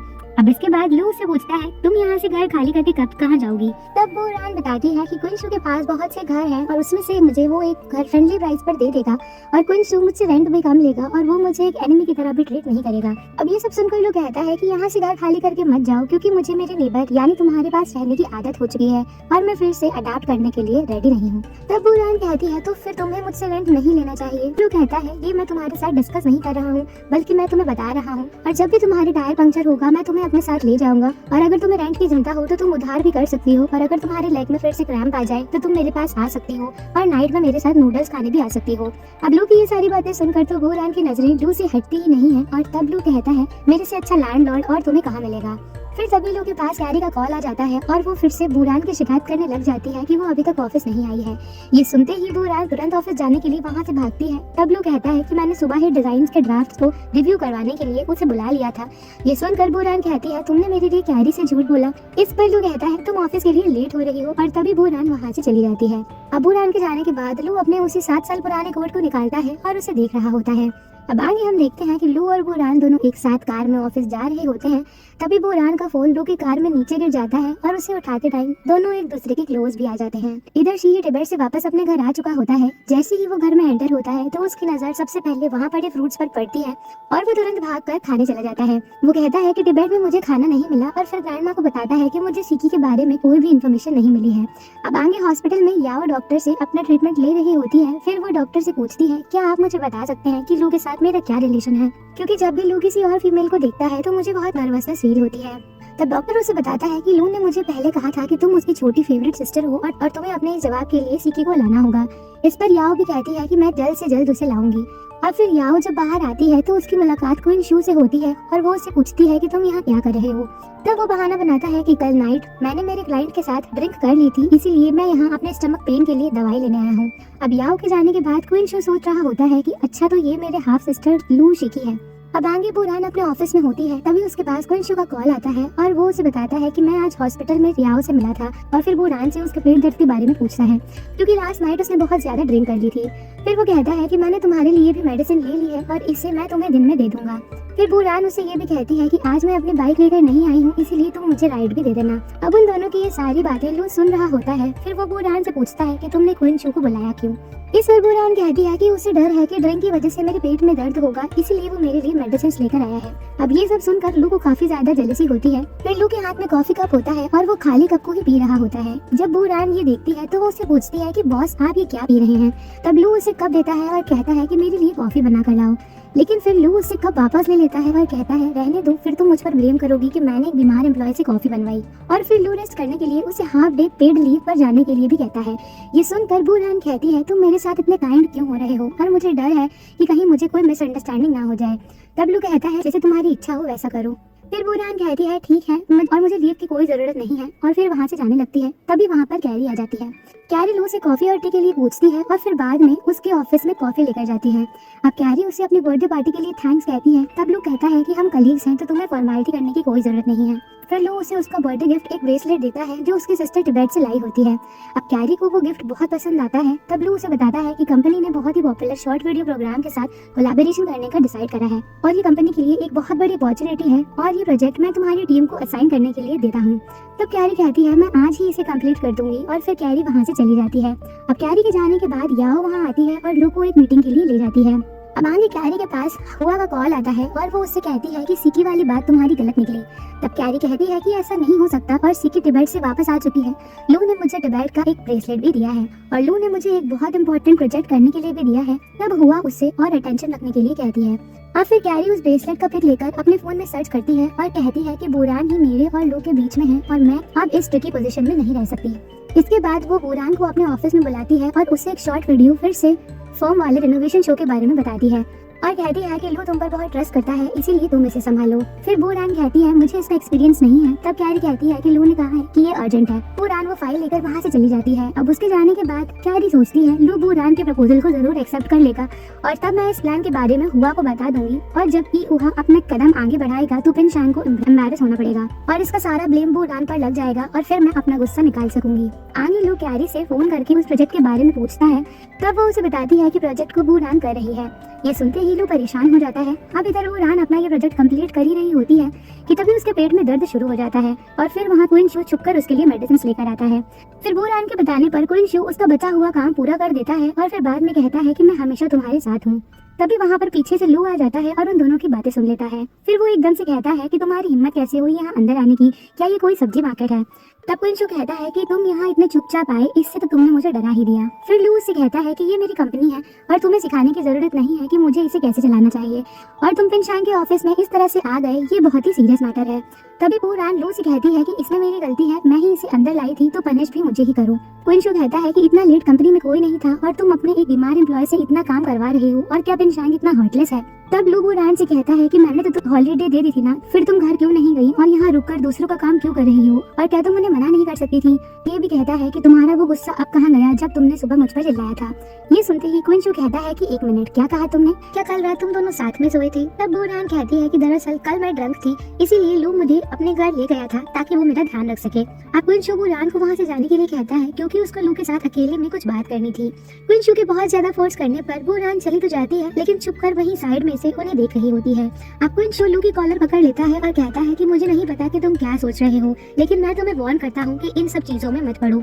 अब लू कहता है तुम्हें क्या लगता है मैं बुरान को लाइक करता हूँ। तब कुंशु कहता है कि इस बारे में सोचना भी मत। फिर बुरान उन दोनों के बीच में आ जाती है और कहती है बहस क्यों कर रहे हो। फिर वो अपनी पेन ड्राइव लेकर कहती है कि मैं अपना काम घर पर ही कर लूंगी। तब लू उसे पेन ड्राइव ले लेता है और कहता है कि बचा हुआ काम मैं खुद ही कर लूंगा। बुरान कहती है ये तो रूल्स के अगेंस्ट हो जाएगा ना। तब लू कहता है कि रूल्स तो मैंने ही बनाए हैं और उसे अपने साथ घर चलने के लिए कहता है लेकिन कुंशु बुरान को रोक लेता है और कहता है कि मैं तुम्हें घर छोड़ दूंगा। फिर लू उससे कहता है कि तुम जिस तरीके से पिनशान में घुसे थे मैंने पुलिस को नहीं बुलाया और अब जल्द से जल्द यहाँ से चले जाओ इससे पहले कि मैं मेरा डिसीजन बदल लूँ। अब ये सुनते ही बुरान कुंशु से कहती है कि लू सच में पुलिस को बुला लेगा इसीलिए तुम घर चले जाओ और मैं घर पहुंचकर तुम्हें कॉल कर दूंगी। और फिर बुरान लू को लेकर वहाँ से चली जाती है। अब फिर बुरान लू से कहती है कि इन सब की क्या जरूरत थी, वो मेरा फ्रेंड है और उसे मेरी चिंता थी इसीलिए वो यहाँ आया था और तुमने लास्ट नाइट वाली बात बताकर उसे अपसेट क्यों कर दिया। तब लू कहता है कि वो तुम्हारा बॉयफ्रेंड थोड़ी ना है तो फिर वो अपसेट क्यों होगा। फिर बुरान कहती है कि एक बॉयफ्रेंड ही एक लड़की की केयर कर सकता है क्या और तुमने मुझे अपने घर में रखा था का तुम्हारे बारे में सोचना गलत नहीं था। अब लू उससे कहने लगता है कि उस दिन कैरी की बर्थडे पार्टी में मैंने तुम्हें ड्रिंक करने से रोका था और इसीलिए मैंने तुम्हारी केयर भी करी ताकि मैं अपनी अपॉलॉजी तुम्हें बता सकूं। ये सुनकर बुरान हैरान हो जाती है और उसे याद आता है कि लू ने उससे कहा था कि उसे अपने सबऑर्डिनेट से माफी मांगने की आदत नहीं है और तभी बुरान अपने पेट दर्द का बहाना बनाकर वहाँ से चली जाती है।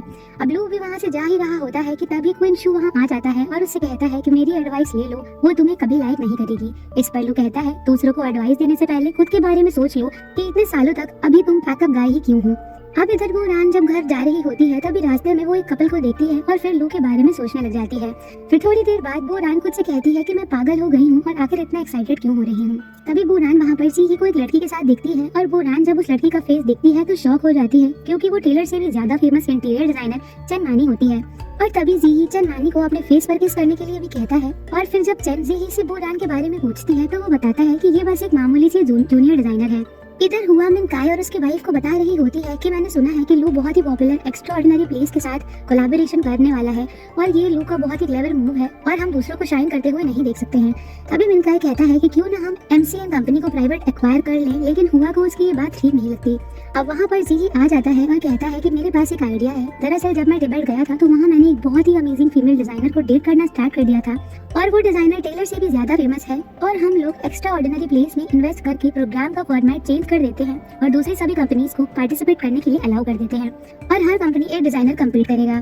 तो लू इस चैलेंज के लिए अग्री नहीं करेगा तो हम क्लेम कर सकते हैं कि पिंशांग में स्ट्रेंथ की कमी है और अगर उसने ये चैलेंज एक्सेप्ट कर लिया तो मेरी गर्लफ्रेंड इतनी टैलेंटेड और ब्यूटीफुल है कि हम जरूर जीत जाएंगे। अब हुआ जी के प्लान के लिए मान जाती है और तब जी के मॉम डैड भी खुश हो जाते हैं। इधर ऑफिस में बुरान के पास क्विन शू का मैसेज आता है और वो उससे पूछता है कि तुमने घर खाली करने का कब डिसाइड करा है। इस पर बुरान उसके मैसेज को इग्नोर कर देती है। अब तभी वहाँ पर कैरी आ जाती है और उसे बताती है कि तुम तो बहुत इंप्रेसिव हो कि तुम्हारे फर्स्ट शो प्लान के प्रपोजल को एक्सेप्ट कर लिया गया है, लेकिन मैं ये बात जानने के लिए बहुत उत्सुक हूँ कि तुमने एक ही बार में ड्रंक होकर लू को अपने जाल में कैसे फंसा लिया। अब ये सुनते ही वो रान को गुस्सा आ जाता है। वो कुछ कैरी से बोलती उसके पहले ही वहाँ पर याओ आ जाती है और वो रान से कहती है कि लू चाहता है कि तुम उस एक्स्ट्राऑर्डिनरी प्लेस के डायरेक्टर से जाकर मिलो। अब फिर याओ के जाने के बाद वो रान कैरी से कहती है अगर तुम अपने लुक से लू को इम्प्रेस नहीं कर पाई तो फिर मैं ये कैसे कर सकती हूँ, और फिर वो वहाँ से चली जाती है। अब आगे वो रान को उस डायरेक्टर से मिलने जाती है। वो लोग वो रान के प्रपोजल की तारीफ करते हैं, लेकिन फिर वो बताते हैं कि हमने प्लान में कुछ चेंजेस कर दिए हैं, हम दूसरे कॉम्पिटिटर्स को भी इसमें शामिल कर रहे हैं ताकि इस प्रोग्राम की और अपील बढ़े और ईहुआ कंपनी भी इस प्रोग्राम को ज्वाइन करेगी। और इस बार ईहुआ ने बहुत ही फेमस टैलेंटेड और ब्यूटीफुल चेन मानी डिजाइनर को हायर करा है और उसकी वजह से शो भी जरूर हिट जाएगा। अब फिर लू के कहने पर बुरान उनके अगेंस्ट जाने के लिए रेडी हो जाती है। अब आगे बुरान लू से पूछती है कि क्या तुम चाहते हो कि मैं कम्पीट करूं और क्या तुम मुझे डिजाइन डिपार्टमेंट में भेजना चाहते हो। इस पर लू कहता है कि मैंने ऑलरेडी तुम्हारा ट्रांसफर डिजाइन डिपार्टमेंट में कर दिया है और अब तुम अपनी काबिलियत अच्छे से दिखा सकती हो। फिर बुरान उससे कहती है कि मैं बहुत खुश हूँ कि तुमने मेरा ट्रांसफर कर दिया है, लेकिन चेन मानी बहुत ज्यादा ब्यूटीफुल होने के साथ साथ जीनियस भी है और अगर मैं पॉपुलैरिटी में उससे कम्पीट करूंगी तो हार ही जाऊंगी और इस शो में हमें कैमरा के सामने होना पड़ेगा जहाँ पर लोग जज और कमेंट्स पास करेंगे और टैलेंटेड होने की वजह से तो सारे वोट्स चेन मानी को ही जाएंगे और वहाँ बस मेरी इंसल्ट होगी। अब बुरान की ये सब बात सुनकर लू कहता है अगर तुम्हें इतना डर लग रहा है तो मैं कोलैबोरेशन पर गिव अप कर दूंगा और फिर लू वहाँ से चला जाता है। अब फिर बुरान अपने डैड से मिलने जाती है जो पेंटिंग कर रहे होते हैं। उसके डैड उससे पूछते हैं कि यहाँ कैसे आना हुआ, क्या कोई बात है जो तुम्हें परेशान कर रही है, और अभी तुम्हारी मॉम यहाँ पर नहीं है इसीलिए तुम मुझे बता दो वरना वो फिर तुम्हारी चिंता करेंगी। अब बुरान अपने डैड को बताती है कि जितनी लू मेरी वैल्यू करता है उतना ही मुझे समझ नहीं आता कि मैं अपना बेस्ट उसे कैसे दूं और ये मेरे लिए बहुत मुश्किल है। फिर उसके डैड बुरान को अपने पास्ट स्ट्रगल के बारे में बताते हैं और बुरान को मोटिवेट करते हैं। डैड उसे बताते हैं कि चेन मानी को लू पर क्रश था, लेकिन लू उसे लाइक नहीं करता था और इसी वजह से उसके अंदर शिकायत और यही रीजन है कि उसने अब शीही को चूज करा है। ये सुनकर बुरान कहती है कि वो तो बहुत ही ब्यूटीफुल है और तब उसके डैड लू की भी तारीफ करते हैं और कहते हैं कि मैं भी लू को लाइक करता हूँ। अब इसके बाद बुरान अपने डैड के साथ पेंटिंग करने लग जाती है और उनसे पूछती है कि क्या आपने सच में ड्रिंक करना छोड़ दिया है और इसे छोड़ना बहुत ही मुश्किल है। तभी उसके डैड कहते हैं कि अपने साइकोलॉजिकल डर पर काबू पाने के लिए इसे सिर्फ अपने लिए करना अक्सर मुश्किल होता है, लेकिन यही काम हम किसी ऐसे के लिए करें जिसकी हम केयर करते हैं तो ये काफी आसान हो जाता है। अब आगे बुरान जब अपने घर आती है तो देखती है कि पार्किंग एरिया में लू और चेन दोनों एक दूसरे से बात कर रहे होते हैं। चेन उससे कह रही होती है कि मैं तुम्हें बहुत लाइक करती थी पर तुमने मेरी तरफ देखा तक नहीं, लेकिन अब तुम्हारे पास कोई ऑप्शन नहीं है, तुम्हें मुझे फेस करना ही होगा और इसीलिए मैंने एक्स्ट्रा ऑर्डिनरी प्लान ज्वाइन करा है और तुम्हारे जो पिंशांग के डिजाइनर्स हैं वो मेरा मुकाबला कर ही नहीं सकते हैं। अब ये सब सुनने के बाद बुरान उनके पास जाती है और चेन से कहती है सीनियर आप इवेंट्स के तौर पर डिजाइन का यूज कर रही हो और इस तरह से ये तो डिजाइनर्स की बेइज्जती होगी। अब चेन उससे कहती है कि तुम हर बार कहाँ से आ जाती हो, तब बुरान कहती है कि मैं तो यही रहती हूँ और आप हर बार कैसे आ जाती हैं। इसके बाद चेन उससे कहती है कि खुद को इतना ओवर एस्टिमेट मत करो, लू वो मैन है जो मुझे नहीं मिल पाया था और तुम क्या सोचती हो कि पास रहने से तुम्हें एडवांटेज मिलेगा। तब लू कहता है कि हाँ ऐसा हो सकता है। लू की ये बात सुनकर चेन और बुरान दोनों ही हैरान हो जाते हैं। फिर चेन कहती है मुझे लू के टेस्ट पर डाउट होने लगा है और फिर वो बुरान की इंसल्ट करने लग जाती है। और फिर लू चेन से कहता है कि इतने सालों में तुम्हारा लोगों को जज करने का तरीका बिल्कुल भी नहीं बदला और फिर ये भी कहता है कि बुरान वो डिजाइनर है जिसकी मैं बहुत वैल्यू करता हूँ और इसीलिए उससे तमीज से बात करो। और फिर चेन बुरान को कंपटीशन के लिए चैलेंज देकर वहाँ से चली जाती है। इसके बाद लू बुरान को मोटिवेट भी करता है। अब आगे नाइट में दोनों अपनी अपनी बालकनी में होते हैं। फिर जैसे ही बुरान लू को देखती है तो वहाँ से जाने लगती है। तभी लू उससे कहता है कि मुझे लगता है तुम चेन से प्रेटी हो क्योंकि तुम्हारे अंदर ज्यादा नेचुरल और कंफर्टेबल वाइब है और जब तुम पहली बार पेंशांग आई थी तो तुम्हें याद है कि तुमने मुझसे क्या कहा था? अब वो सोचने लगती है कि उसने लू से कहा था कि क्या तुम मुझे टेलर से भी ज्यादा फेमस डिजाइनर बनाओगे। फिर लू उसे समझाता है कि एक डिजाइनर का फोकस क्लाइंट पर होना चाहिए और अनाथ आश्रम के रिनोवेशन के टाइम पर भी तुम्हारा पूरा फोकस उसी पर था और यही तुम्हारा विनिंग चार्म है। अब वो लू से कहती है अगर मैं हार गई तो? तब लू से कहता है कि अपने डिजाइन पर फोकस करो और मैं तुम्हारा सपोर्ट करूंगा। फिर पूरान कहती है लेकिन मैंने अभी तक सोचा नहीं है कि मैं क्या करूं। इस पर लू कहता है कि मेरी एक आंटी है जिनका नाम वैंग है, तुम उनकी ग्रैंड डॉटर के लिए रेनोवेट करो, लेकिन वो जगह बहुत ही पुरानी है और कंस्ट्रक्शन के लिए भी बहुत डिफिकल्ट है और मैं चाहता हूँ कि इस काम को तुम पूरा करो। अब फिर तभी पूरान को अपने डैड की कही हुई बात याद आ जाती है और फिर वो लू का हाथ पकड़ लेती है और कहती है कि अगर हम जीत जाएंगे तो तुम मुझे बोनस देना मत भूलना। और फिर बाद में बूरान को जैसे ही रियलाइज होता है कि उसने लू का हाथ पकड़ा हुआ है तो वो तुरंत ही अपना हाथ हटा लेती है। नेक्स्ट सीन में बूरान आंटी वैंग से मिलने उनके साइड पर जाती है। फिर आंटी बूरान को अपना पूरा घर और अपने रिक्वायरमेंट्स बताती है। बूरान उस जगह की मेजरमेंट ले लेती है और ये सब कुछ लाइव चल रहा होता है। उधर लू भी अपने ऑफिस में बैठकर बूरान को लाइव देख रहा होता है। अब फिर हम चेन को देखते हैं जो गाड़ी से उतरती है और एक लड़की को फाइल देती है। अब आगे कैरी अपनी एक एम्प्लॉय के साथ होती है और वो दोनों ही बूरान के शो के बारे में बात कर रहे होते हैं और उनकी बुराइयां करते हैं। फिर तभी लू वहाँ आकर उन दोनों के पीछे से बातें सुन रहा होता है और उन्हें इग्नोर करके वहाँ से चला जाता है। इधर बूरान की शूटिंग में जब ब्रेक होता है तो डायरेक्टर उसे आकर पूछती है कि क्या आपको अच्छा दिखने के लिए टचअप की जरूरत है। तभी बूरान को लू की कही हुई बात याद आ जाती है कि उसने कहा था कि तुम चेन से भी ज्यादा प्रिटी हो और तभी बूरान टचअप के लिए मना कर देती है। फिर वो डायरेक्टर से कहती है कि चेन सिर्फ अपने असिस्टेंट को ही नहीं बल्कि मेकअप आर्टिस्ट को भी साथ लाई है और वो बिल्कुल एक सेलिब्रिटी की तरह प्रिपेयर कर रही है। अब आगे बूरान अपने ऑफिस में होती है और तभी याओ उसके लिए एक गिफ्ट लेकर आती है। बूरान वो गिफ्ट लेने के लिए एक्साइटेड हो जाती है, लेकिन जैसे ही वो गिफ्ट देखती है तो उसमें एक बैग होता है। तभी वो याओ को ये गिफ्ट लेने से मना कर देती है और कहती है कि मैं इस तरह के बैग्स को यूज नहीं करती हूँ और इस तरह के बैग्स में को मैं कंस्ट्रक्शन साइट पर भी नहीं ले जा सकती हूँ। तभी याओ भी उसकी बात मान लेती है। अब फिर इवनिंग में ऑफिस में लू भी उसी तरह के बैग को लेकर जा रहा होता है जैसे कि बूरान के पास होता है, ताकि बूरान मोटिवेट हो सके। इससे बूरान उससे काफी इम्प्रेस भी हो जाती है। अब नाइट में लू बूरान का बालकनी में वेट कर रहा होता है, लेकिन बूरान तो अपने काम में बिजी होती है। फिर लू वहीं बालकनी में बैठकर बुक पढ़ने लग जाता है। इधर हम देखते हैं कि जीही और चेन दोनों साथ में होते हैं और उनका रोमांस चल रहा होता है। फिर बूरान जब वोटिंग लिस्ट चेक करती है तो उसके वोट्स 10 से बहुत कम होते हैं। उधर मिंताई और हुआ भी बूरान के वोट्स देख रहे होते हैं और बूरान को फंसाने की प्लानिंग बनाते हैं। हुआ भी यही चाहती थी कि कैसे भी करके जीही की गर्लफ्रेंड चेन जीत जाए। अब बूरान के मॉम डैड भी बूरान की चिंता कर रहे होते हैं क्योंकि उन्हें यकीन था कि ईओहा कुछ न कुछ चाल जरूर चलेगा जिससे बूरान हार जाए। अब आगे हम देखते हैं कि चेन ने डिजाइन बनाने के लिए एक किसी लड़की को हायर करा होता है और वो लड़की उससे डिजाइन देने आई होती है। अब फिर बूरान से मिलने क्विंचू आया होता है और उसके लिए कुछ खाने के पार्सल्स लाया होता है और उसे जीतने के लिए मोटिवेट भी करता है। इधर लू दरवाजे पर बूरान के आने का वेट कर रहा होता है और जैसे ही वो आती है वो तुरंत गेट खोल देता है जिससे बूरान शॉक्ड हो जाती है। फिर तभी बूरान को लू के घर के अंदर से खाने की स्मेल आने लगती है और फिर लू उसे खाने के लिए घर पर इनवाइट करता है। बूरान जैसे ही खाने को देखती है तो वो अपने आप को कंट्रोल नहीं कर पाती और सारा खाना खुद ही खा लेती है। फिर बूरान जब अपने घर जा रही होती है तो लू उसे क्रीम देता है ताकि इतना खाने की वजह से उसके फेस पर पिंपल्स ना आ जाएं। तब बूरान कहती है लेकिन तुमने तो कहा था कि अगर मेरे पिंपल्स हो जाएंगे तो तुम उसे फिक्स करवा दोगी। इस पर तो कहता है कि नहीं, ऐसा करने से तो बहुत सारे पैसे खर्च हो जाएंगे और फिर बूरान को वो अपने घर से निकाल कर डोर बंद कर देता है। फिर बूरान चिल्लाकर कह रही होती है कि मुझे तुम पर ट्रस्ट करना ही नहीं चाहिए था और फिर वो जैसे ही उस क्रीम के बॉक्स को खोलती है तो उसके अंदर से एक लॉलीपॉप निकलती है और बूरान उसे देखकर बहुत खुश हो जाती है और वो लॉलीपॉप को खा लेती है। अब इधर अंदर लू भी लॉलीपॉप को खा रहा होता है और स्माइल करता है। आगे हम देखते हैं कि बूरान ने आंटी वैंग के घर का रेनोवेशन कंप्लीट कर दिया होता है और ये सब कुछ लाइव दिखाया जा रहा होता है। आंटी वैंग अपने न्यू रेनोवेटेड घर को देखती हैं तो उन्हें वो बहुत पसंद आता है और साथ ही साथ लाइव देख रहे सभी लोगों को भी ये रेनोवेशन काफी पसंद आता है। अब इधर जीही और चेन साथ में होते हैं। जीही उससे कह रहा होता है कि अगर तुमने बूरान को हरा दिया तो सच में मैं तुम्हें अपनी फैमिली से मिलवाऊंगा और इसके बाद वो दोनों एक दूसरे को किस करने लग जाते हैं। तभी लू वहाँ आकर उनके फेसेस पर कुछ फेंक देता है। जीही जैसे ही लू को देखता है तो लू फिर से उसके फेस पर कुछ फेंकने लग जाता है जिससे जीही को गुस्सा आ जाता है और वो कहता है कि पेंशांग का प्रेसिडेंट लूजर है इसीलिए वो ऐसी हरकतें कर रहा है और क्या तुम ये सब खुलेआम में करने से डरते हो। तभी लू कहता है कि चेन ने डिजाइन बनाने के लिए किसी को हायर करा है और चेन ने तो कभी स्केच ड्रॉ ही नहीं करे हैं और क्या ये काम तुमने खुलेआम करा है। अब ये सारी बातें सुनकर चेन उससे कहती है कितने झूठे इल्जाम लगाना बंद करो। फिर लू कहता है इन दिनों शो में होने के बजाय तुम अपना टाइम जीही के साथ बिता रही हो तो फिर तुम अपने डिजाइन स्केच कब बनाती हो और अपना मटेरियल कब कलेक्ट करती हो। तब चेन कहती है मेरे आइडियाज के बारे में मेरे असिस्टेंट को सब कुछ पता है, बिल्कुल टेलर की तरह ही वो भी अपने डिजाइन्स में खुद काम नहीं करता था।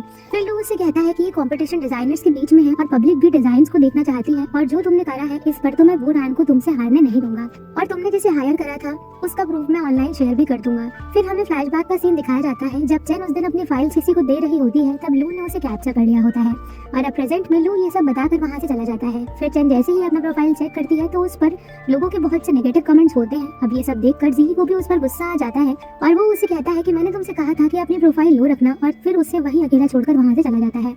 अब आगे बूरान और याओ दोनों साथ में होते हैं। बूरान उसे कह रही होती है कि मुझे हैरानी है कि आखिर एंड मोमेंट पर हमारी किसने हेल्प करी, और इसी खुशी में वो दोनों एक साथ रेस्टोरेंट में ब्रेकफास्ट के लिए जाती है। अब बूरान वहाँ बैठी होती है कि तभी चैन वहाँ पर आ जाती है और बूरान के ऊपर पानी फेंक देती है। वो बूरान से कहती है कि मैंने एक्स्ट्राऑर्डिनरी प्लेस इसलिए ज्वाइन किया था ताकि मैं जीही से शादी कर लूं, लेकिन तुमने और लू ने मेरी खुशियां बर्बाद कर दी। तब बूरान उससे कहती है कि जीही सिर्फ तुम्हें यूज कर रहा था, लेकिन चैन कहती है कि वो मुझे अपनी फैमिली से मिलवाने वाला था। अब याओ उससे कहती है कि तुम तो इतनी पॉपुलर और कैपेबल हो, फिर जीही के पीछे क्यों पड़ रही हो। तब याओ कहती है कि एक डिजाइनर आइडियल लाइफ के लिए कब तक स्ट्रगल करेगा और जीही बहुत रिच था, इसीलिए मैं उससे शादी करना चाहती थी। अब ये सुनने के बाद बूरान उससे कहती है, सीनियर आपके अंदर इतने नेगेटिव थॉट्स कैसे हैं? एक अकेली लेडी ही खुद के सक्सेस के लिए काफी होती है, उसे मैन की जरूरत नहीं पड़ती है। ये सुनने के बाद याओ उस पर हंसने लगती है और कहती है कि तुम इस बात पर मुझे लेक्चर दे रही हो, और यहाँ तक कि एक बेवकूफ को भी पता होगा कि लू तुम्हें लाइक करता है और उसी ने तुम्हारी हेल्प करी है मुझे हराने में, इसीलिए मेरे सामने इनोसेंट बनना बंद कर दो। और इस तरह से एंड में हम दोनों तो सेम ही हुए ना। इधर हम देखते हैं कि हुआ जीही पर बहुत गुस्सा होती है, इसीलिए वो उसकी ऑफिस में पड़ी हुई नेम प्लेट उठाकर फेंक देती है। अब वहाँ जीही की मॉम आ जाती है और वो हुआ को समझाने की कोशिश करती है, लेकिन उल्टा हुआ ही उससे सुनाकर वहाँ से चली जाती है। इसके बाद हम देखते हैं कि लू आंटी वैंग से मिलने के लिए उनके घर आया होता है। आंटी उससे पूछती है कि तुम बूरान को क्यों नहीं लेकर आए, मुझे पता है कि वो सिंगल है, इसीलिए मेरे बेटे के वर्कशॉप पर बहुत से अच्छे लड़के हैं और उन्हीं में से किसी के साथ मैं बूरान को सेट करवाना चाहती हूँ। अब ये सुनकर लू को अच्छा नहीं लगता, इसलिए वो आंटी से कहता है कि बूरान थोड़ी नक्सली टाइप की लड़की है, इसीलिए आपको परेशान होने की जरूरत नहीं है। फिर इसके बाद आंटी बूरान के काम की बहुत तारीफ करती है। आगे हम देखते हैं कि बूरान भी आंटी से मिलने के लिए उनके घर जा रही होती है। तभी रास्ते में उसे लू दिख जाता है जो ग्रैनी से रबर बैंड खरीद रहा होता है, और तब बूरान भी वहीं रुक जाती है। अब लू उसके पास में आता है और उसे विक्ट्री के लिए कंग्रेचुलेट करता है। फिर बूरान कहती है कि चैन ने मुझे बताया कि तुमने मेरी हेल्प करी थी। अब इसके बाद लू बूरान के हेलमेट को सही करने लग जाता है और तभी बूरान को चैन की कही हुई बात याद आ जाती है कि किसी बेवकूफ को भी पता होगा कि लू तुम्हें लाइक करता है। फिर बूरान आंटी से मिलने जाने के लिए कहती है। तब लू उससे बताता है कि आंटी तुम्हें किसी के साथ सेट करना चाहती हैं, और ये लू बिल्कुल भी नहीं चाहता था, इसीलिए वो बूरान के स्कूटर के पीछे बैठ जाता है और उसके बॉस होने का नाटक करके उसे ऑर्डर देता है वहीं वॉक पर चलने के लिए। और फिर वो दोनों एक साथ बोटिंग कर रहे होते हैं। वो उसे बता रहा होता है एंशिएंट एली वो जगह है जहाँ पर मेरे डैड रहा करते थे। फिर वो बूरान को और भी उस जगह के बारे में, अपने डैड और अपनी कंपनी के बारे में बहुत कुछ बताता है। अब फिर जब वो दोनों घर के लिए निकल रहे होते हैं तभी लू बूरान को उसकी कंपनी में उसकी इम्पोर्टेंस बताता है और घर खाली करने के लिए भी मना कर देता है। उसकी ये सब बातें सुनकर बूरान एकदम चुप सी हो जाती है। फिर लू वही रबर बैंड अपनी पॉकेट से निकालता है और लू के बालों पर बांध देता है। अब वो उससे पूछती है कि क्या ये अच्छा नहीं लग रहा, तब लू कहता है कि बहुत अच्छा लग रहा है। फिर तभी वहाँ पर बारिश आने लग जाती है और लू अपने जैकेट निकाल देता है जिससे वो दोनों गीले ना हो, और फिर वो दोनों साथ में वहाँ से चले जाते हैं। याओ क्विनशू से मिलने उसके रेस्टोरेंट जाती है। उसे बताती है कि मैं यहाँ इसलिए आई हूँ क्योंकि बूरान का बर्थडे आने वाला है और मैं ये रेस्टोरेंट बुक करवाना चाहती हूँ। तब क्विनशू कहता है बूरान तुम्हारे कंसर्न के लिए बहुत खुश होगी, लेकिन एक बात मैं बता दूं कि बूरान को अपना बर्थडे सेलिब्रेट करना बिल्कुल भी पसंद नहीं है। और फिर तभी याओ बुकिंग कैंसिल कर देती है और वहाँ से चली जाती है। अब जाते टाइम याओ के नेक में फिर से दर्द होना शुरू हो जाता है। इधर क्विनशू अंकल शू से आज रेस्टोरेंट में जल्दी जाने की परमिशन मांग लेता है क्योंकि उसे बूरान को बारबेक्यू खिलाने जाना होता है। इस पर अंकल शू उसे परमिशन दे देते हैं। नेक्स्ट सीन में हम देखते हैं कि बूरान के स्कूटर का स्क्रू नीचे गिर गया होता है और उसे लू उठाता है। फिर बूरान उसे कहती है कि देखा ना तुमने, यहाँ की वाइब मुझे बिल्कुल भी सूट नहीं करती और इसीलिए मुझे अब यहाँ से घर खाली करना होगा। तभी लू उससे कहता है तुमने घर ना खाली करने का मुझसे प्रॉमिस करा था और अगर ऐसा कुछ हुआ तो मैं तुम्हें लिफ्ट दे दूंगा। फिर लू उससे पूछता है कि तुम आज एक्स्ट्राऑर्डिनरी प्लेस की अवार्ड सेरेमनी अटेंड करोगी ना, पर बूरान वहाँ जाने से मना कर देती है क्योंकि उसे क्वीनशू से मिलने जाना होता है, क्योंकि क्वीनशू के घर के रेनोवेशन कंप्लीट हो चुका था। अब ये सुनने के बाद लू से पूछता है कि क्या तुम क्वीनशू के घर को भी डेकोरेट कर रही हो और क्या तुम्हारी सैलरी इतनी कम है जो तुम्हें प्राइवेट वर्क लेने की भी जरूरत पड़ रही है। इस पर बूरान कहती है कि मैं इसके पैसे नहीं ले रही हूँ और ये सब मैं मेरे खाली टाइम में करती हूँ, और फिर तभी बूरान वहाँ से चली जाती है। अब बूरान के जाने के बाद लू भी वहाँ से जा ही रहा होता है। तभी वहाँ पर हम एक गार्ड को देखते हैं जो लू को देख रहा होता है, और फिर जैसे ही लू की नजर उस पर पड़ती है तो वो तुरंत ही वहाँ से चला जाता है। क्योंकि बूरान और क्वीनशू दोनों रेस्टोरेंट में बारबेक्यू खाने आए होते हैं। वो दोनों बातचीत कर रहे होते हैं कि तभी क्वीनशू नोटिस करता है कि बूरान की हर बात घूम फिर कर लू पर ही खत्म होती है। अब तभी वहाँ पर एक लेडी आ जाती है और बूरान से पूछने लगती है कि आप वही एक्स्ट्राऑर्डिनरी प्लेस वाली बूरान हो ना, और फिर उसके डिजाइन की तारीफ करने लग जाती हैं और फिर वो बूरान का ऑटोग्राफ भी लेती हैं। और उस लड़की के जाने के बाद बूरान बहुत खुश होती है और क्वीनशू से कहती है कि अब तो मेरे फैंस भी बन चुके हैं, और फिर इसके लिए भी लू की ही तारीफ करने लग जाती है। अब इधर बालकनी में लू बूरान के आने का वेट कर रहा होता है। वो सोचता है कि काफी देर हो चुकी है लेकिन बूरान अभी तक क्यों नहीं आई। तभी उसकी नजर फिर से उसी गार्ड पर पड़ती है जो लू को ही देख रहा होता है और फिर वो गार्ड लू से कहता है कि मैं तो बस यहाँ से गुजर रहा था। जान भी बालकनी में आ जाती है और लू उससे पूछता है कि इतना लेट क्यों आई हो। इस पर वो क्वीन शू के बारे में बताने ही वाली होती है कि तभी लू उसके बाद कार्ड देता है और कहता है कि मैं नूडल्स बना रहा हूँ, क्या तुम खाओगी। लेकिन बूरान का पेट तो पहले से ही बहुत भरा था, इसीलिए वो नूडल्स खाने के लिए मना कर देती है और लू उसे जाकर रेस्ट करने के लिए कहता है क्योंकि कल बूरान का डिजाइन डिपार्टमेंट में ऑफिशियली फर्स्ट डे होने वाला होता है। नेक्स्ट डे बूरान कंपनी जाकर डिजाइन डिपार्टमेंट ज्वाइन कर लेती है। वहाँ पर सभी सीनियर्स उसे कॉन्ग्रेचुलेट करते हैं जिससे बूरान बहुत खुश होती है। तभी वहाँ एक एम्प्लॉय होती है जो बूरान के डिजाइन डिपार्टमेंट को ज्वाइन करने से ना खुश दिखाई दे रही होती है। अब आगे लू शू के रेस्टोरेंट में जाता है और वहाँ जाकर क्वीन शू के बारे में पूछता है। शू उसे बताता है कि क्वीन शू ने आज ऑफ लिया है क्योंकि वो अपने न्यू हाउस को साफ करने में बिजी है। फिर शू लू से कहता है कि तुम बिल्कुल सही टाइम पर आए हो। फिर वो उसे सीकी के बचपन के कुछ फोटोग्राफ्स देता है जिनमें शू भी होता है। वो फोटोज देखकर लू बहुत खुश होता है और इसके लिए थैंक्स कहता है। फिर शू उसे कहता है कि तुम एक डैड और ब्रदर दोनों का ड्यूटी निभा रहे हो और फिर तभी थोड़ी देर बाद लू अपने काम की वजह से वहाँ से चला जाता है। अब लू के जाने के बाद वहाँ पर क्वीन शू आ जाता है। फिर शू उससे कहता है तुम्हारे डैड एक अच्छे इंसान थे, इसीलिए लू उनका फैमिली बिजनेस और सीकी को इतने अच्छे से संभाल रहा है। तभी क्वीन शू उनसे पूछता है क्या आप मेरे बारे में पहले से जानते थे और मेरे लिए मेरे डैड एक बुरे इंसान ही है। फिर शू उससे पूछता है कि क्या तुम अपने डैड का गुस्सा लू पर निकालोगे। इस पर क्वीन शू कहता है कि मेरे मॉम के गुजरने से पहले उन्होंने मुझसे कहा था कि मुझे मेरे हक के लिए लड़ना होगा, लेकिन सीकी अब अपनी मेमोरीज खो बैठी है और इसीलिए अब मैं ऐसा कुछ नहीं करूंगा और अब मेरे लिए सिर्फ बूरान ही इम्पोर्टेंट है। अब आगे बूरान अपना काम खत्म करके घर जा ही रही होती है कि तभी सभी एम्प्लॉयज उसके बर्थडे के लिए केक लेकर आ जाते हैं और ये सब कुछ देखकर बूरान काफी खुश होती है। फिर बूरान सबसे पहले केक की फर्स्ट स्लाइस डी के पास लेकर जाती है और उनसे कहती है कि ये आपके लिए, क्योंकि पिनशान में मेरे सबसे पहले दोस्त आप ही बने थे। इस पर ली उससे कहते हैं कि क्या लू तुम्हारा पहला दोस्त नहीं बना था। तब बूरान कहती है कि वो मेरे दोस्त कैसे हो सकते हैं, वो तो बस मेरा सपोर्ट करते हैं, इसीलिए मैं उनसे इतना पोलाइटली बात करती हूँ। अब उन दोनों की ये सारी बातें पीछे लू खड़ा सुन रहा होता है। फिर ली उससे कहते हैं कि भले ही लू दोस्त हो या सपोर्ट करता हो, तुम्हें उसे भी केक खिलाना चाहिए और तभी लू वहाँ से चला जाता है। अब इसके बाद बूरान लू के ऑफिस में केक लेकर जाती है और कहती है कि ये एम्प्लॉयज मेरे लिए लाए थे। फिर लू उससे कहता है कि आज तुम्हारा बर्थडे है लेकिन मैंने तो तुम्हारे लिए कोई भी गिफ्ट अरेंज नहीं करा और अब मैं तुम्हें नाइट में ट्रीट देना चाहता हूँ। तभी बूरान उससे कहती है कि इसकी कोई जरूरत नहीं है और मैं अपना बर्थडे सेलिब्रेट नहीं करती हूँ। तभी बूरान वहाँ से चली जाती है। अब बूरान के जाने के बाद ली वहाँ आता है। लू उनसे कहता है कि मैं लेट हो चुका हूँ और अब बूरान के प्लान्स किसी और के साथ है। इस पर ली उससे कहता है कि बूरान लेट तक तो घर आएगी ही ना और तब उसके पास टाइम होगा और ये सुनते ही लू वहाँ से चला जाता है। अब इधर बूरान क्वीन शू के घर आई होती है। उसे क्वीन शू का रेनोवेट करा हुआ घर बहुत ज्यादा पसंद आता है। फिर वो बूरान का बर्थडे सेलिब्रेट करते हैं। क्वीन शू ने उसके लिए बहुत सारा खाना बनाया होता है और फिर वो दोनों एक साथ सेल्फी भी लेते हैं। डिनर करते टाइम वो दोनों बातचीत करते हैं और फिर ट्रूथ एंड डेयर वाला गेम भी खेलते हैं। इधर हम देखते हैं कि लू भी रेडी हो चुका होता है। लू ने वही ब्लैक कोट पहना होता है जब वो 7 साल पहले बूरान से मिला था। हम देखते हैं कि बूरान और क्वीन शू वो ट्रूथ और डेयर वाला गेम खेल रहे होते हैं। अब फिर आंसर देने की बारी आती है बूरान की और क्वीन शू से सवाल पूछता है कि क्या मैं तुम्हारा बॉयफ्रेंड बन सकता हूँ। ये सुनते ही बूरान को लगता है कि क्वीन शू उससे मजाक कर रहा है, लेकिन तभी वो अपनी पॉकेट में से एक नेकलेस निकालता है और कहता है ये बात कई सालों से मैंने हमेशा अपने दिल में ही रखी थी और फिर उससे प्रपोज करते हुए कहता है मेरी गर्लफ्रेंड बन जाओ। अब बूरान को उसकी इन सारी बातों से बहुत बड़ा शौक लगता है और तभी बूरान के पास लू का कॉल आ जाता है। बूरान साइड में जाकर लू से बात करती है और तब लू उससे कहता है कि मैंने तुम्हारे ड्रीम बॉडीगार्ड को ढूंढ लिया है। तब बूरान कहती है ऐसा कैसे हो सकता है, मैं तो खुद उसका पूरा नाम तक नहीं जानती हूँ, तो फिर तुमने उसको कैसे ढूंढ लिया। और फिर तभी लू उसे एक एड्रेस पर आने के लिए कहता है और अपना वही कोट की ड्रेस की पिक भी उसे भेज देता है। अब उस पिक को देखते ही बूरान को एक और बड़ा शौक लगता है। अब बूरान क्वीन शू से सॉरी कहती है और बोलती है कि मैं तुम्हारे ये नेकलेस नहीं एक्सेप्ट कर सकती और फिर वहाँ से जाने लगती है। तभी क्वीन शू उसका हाथ पकड़कर उसे रोक लेता है और कहता है कि क्या तुम मुझे लू की वजह से रिजेक्ट कर रही हो। इस पर बूरान कहती है इसका दूसरों से कोई लेना देना नहीं है और तुम्हारे लिए मेरे अंदर कभी भी रोमांटिक फीलिंग्स नहीं आ सकती हैं। और फिर वो वहाँ से चली जाती है।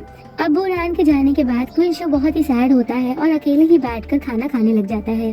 आगे हम याओ को देखते हैं जो डॉक्टर से अपना ट्रीटमेंट ले रही होती है। उसे पास के कुछ बातें याद आने लगती हैं जिसमें वो लू से कह रही होती है कि मेरे पास अंदर आकर खड़े रहो और उसे ये भी कहती है कि चाहे तुम कहीं भी हो मैं तुम्हें फॉलो करूंगी। अब इतना सब याद आते ही याओ को अचानक से होश आ जाता है और डॉक्टर उससे पूछता है कि क्या तुम्हें कुछ याद आया, लेकिन तब याओ मना कर देती है और फिर डॉक्टर उसे वहीं रेस्ट करने के लिए कहता है। अब इधर वो रान लू के बताए हुए उसी एड्रेस पर पहुंच जाती है और तब उसे अपने वही पास की सब कुछ बातें याद आने लगती हैं कि कैसे वो बॉडीगार्ड उसे अम्ब्रेला देकर गया होता है। अब फिर वो रान गेट के इस पार होती है और अंदर की साइड लू खड़ा होता है।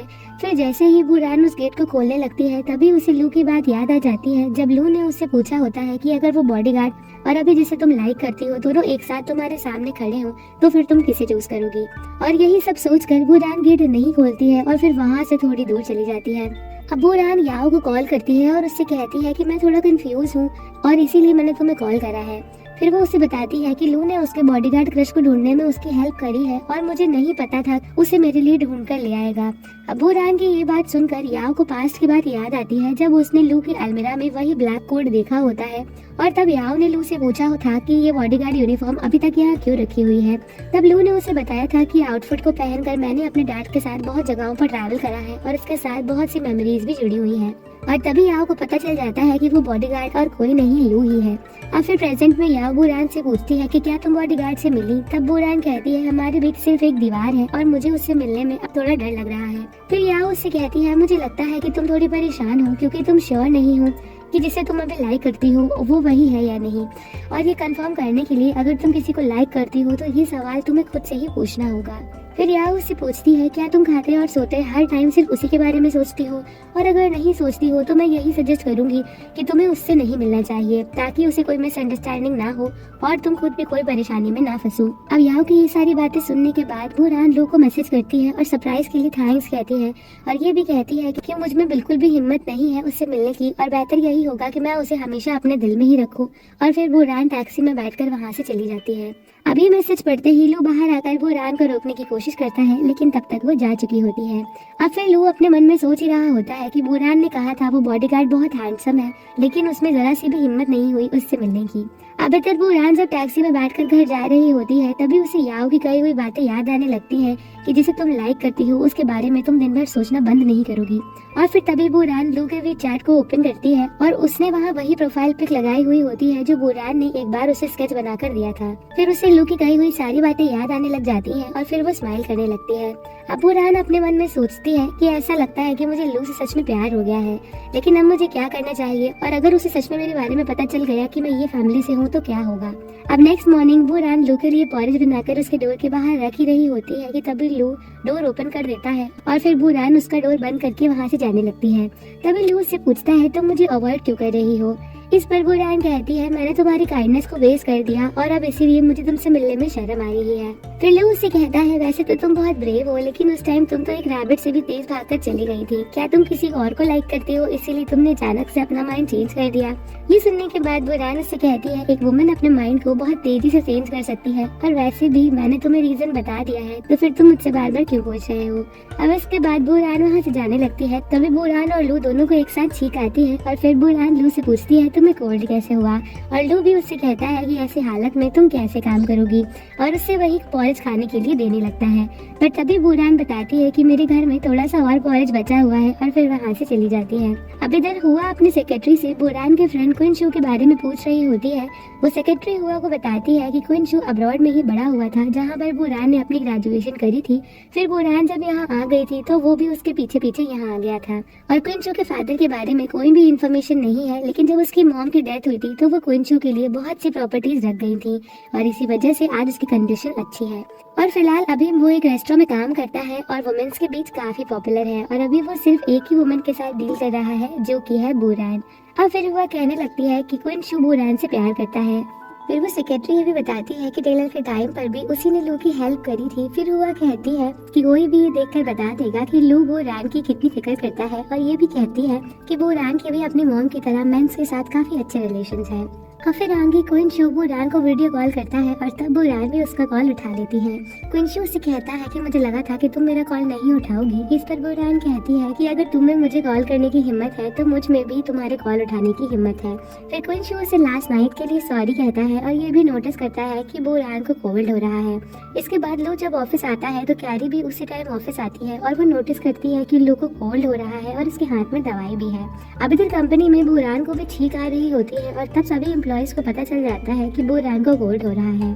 फिर वहाँ पर ली आते हैं और बुरान के टेबल पर मिंट का प्लांट रखते हैं। फिर उन्हें जैसे ही पता चलता है कि बुरान को कोल्ड हो रहा है तो वो तुरंत ही बुरान को कोल्ड वाली मेडिसिन दे देते हैं।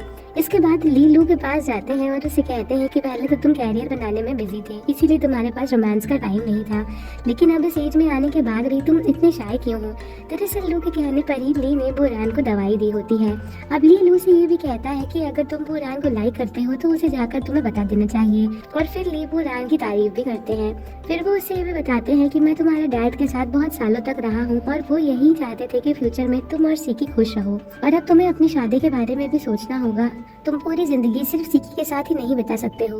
अब उन दोनों की बात चल ही रही होती है कि तभी वहाँ पर याओ आ जाती है और ली से कहती है कि आपने जो मिंट का प्लांट बुरान को दिया था उसकी फ्रेग्रेंस बहुत ही अच्छी है, इसीलिए सेम वैसा ही प्लांट मुझे भी चाहिए। और फिर तभी ली याओ के लिए भी वो प्लांट लेने चले जाते हैं। और फिर याओ लू से कहती है कि मैं अभी बुरान के पास से गुजरी थी और उसे भी सेम तुम्हारी तरह ही कोल्ड हुआ है।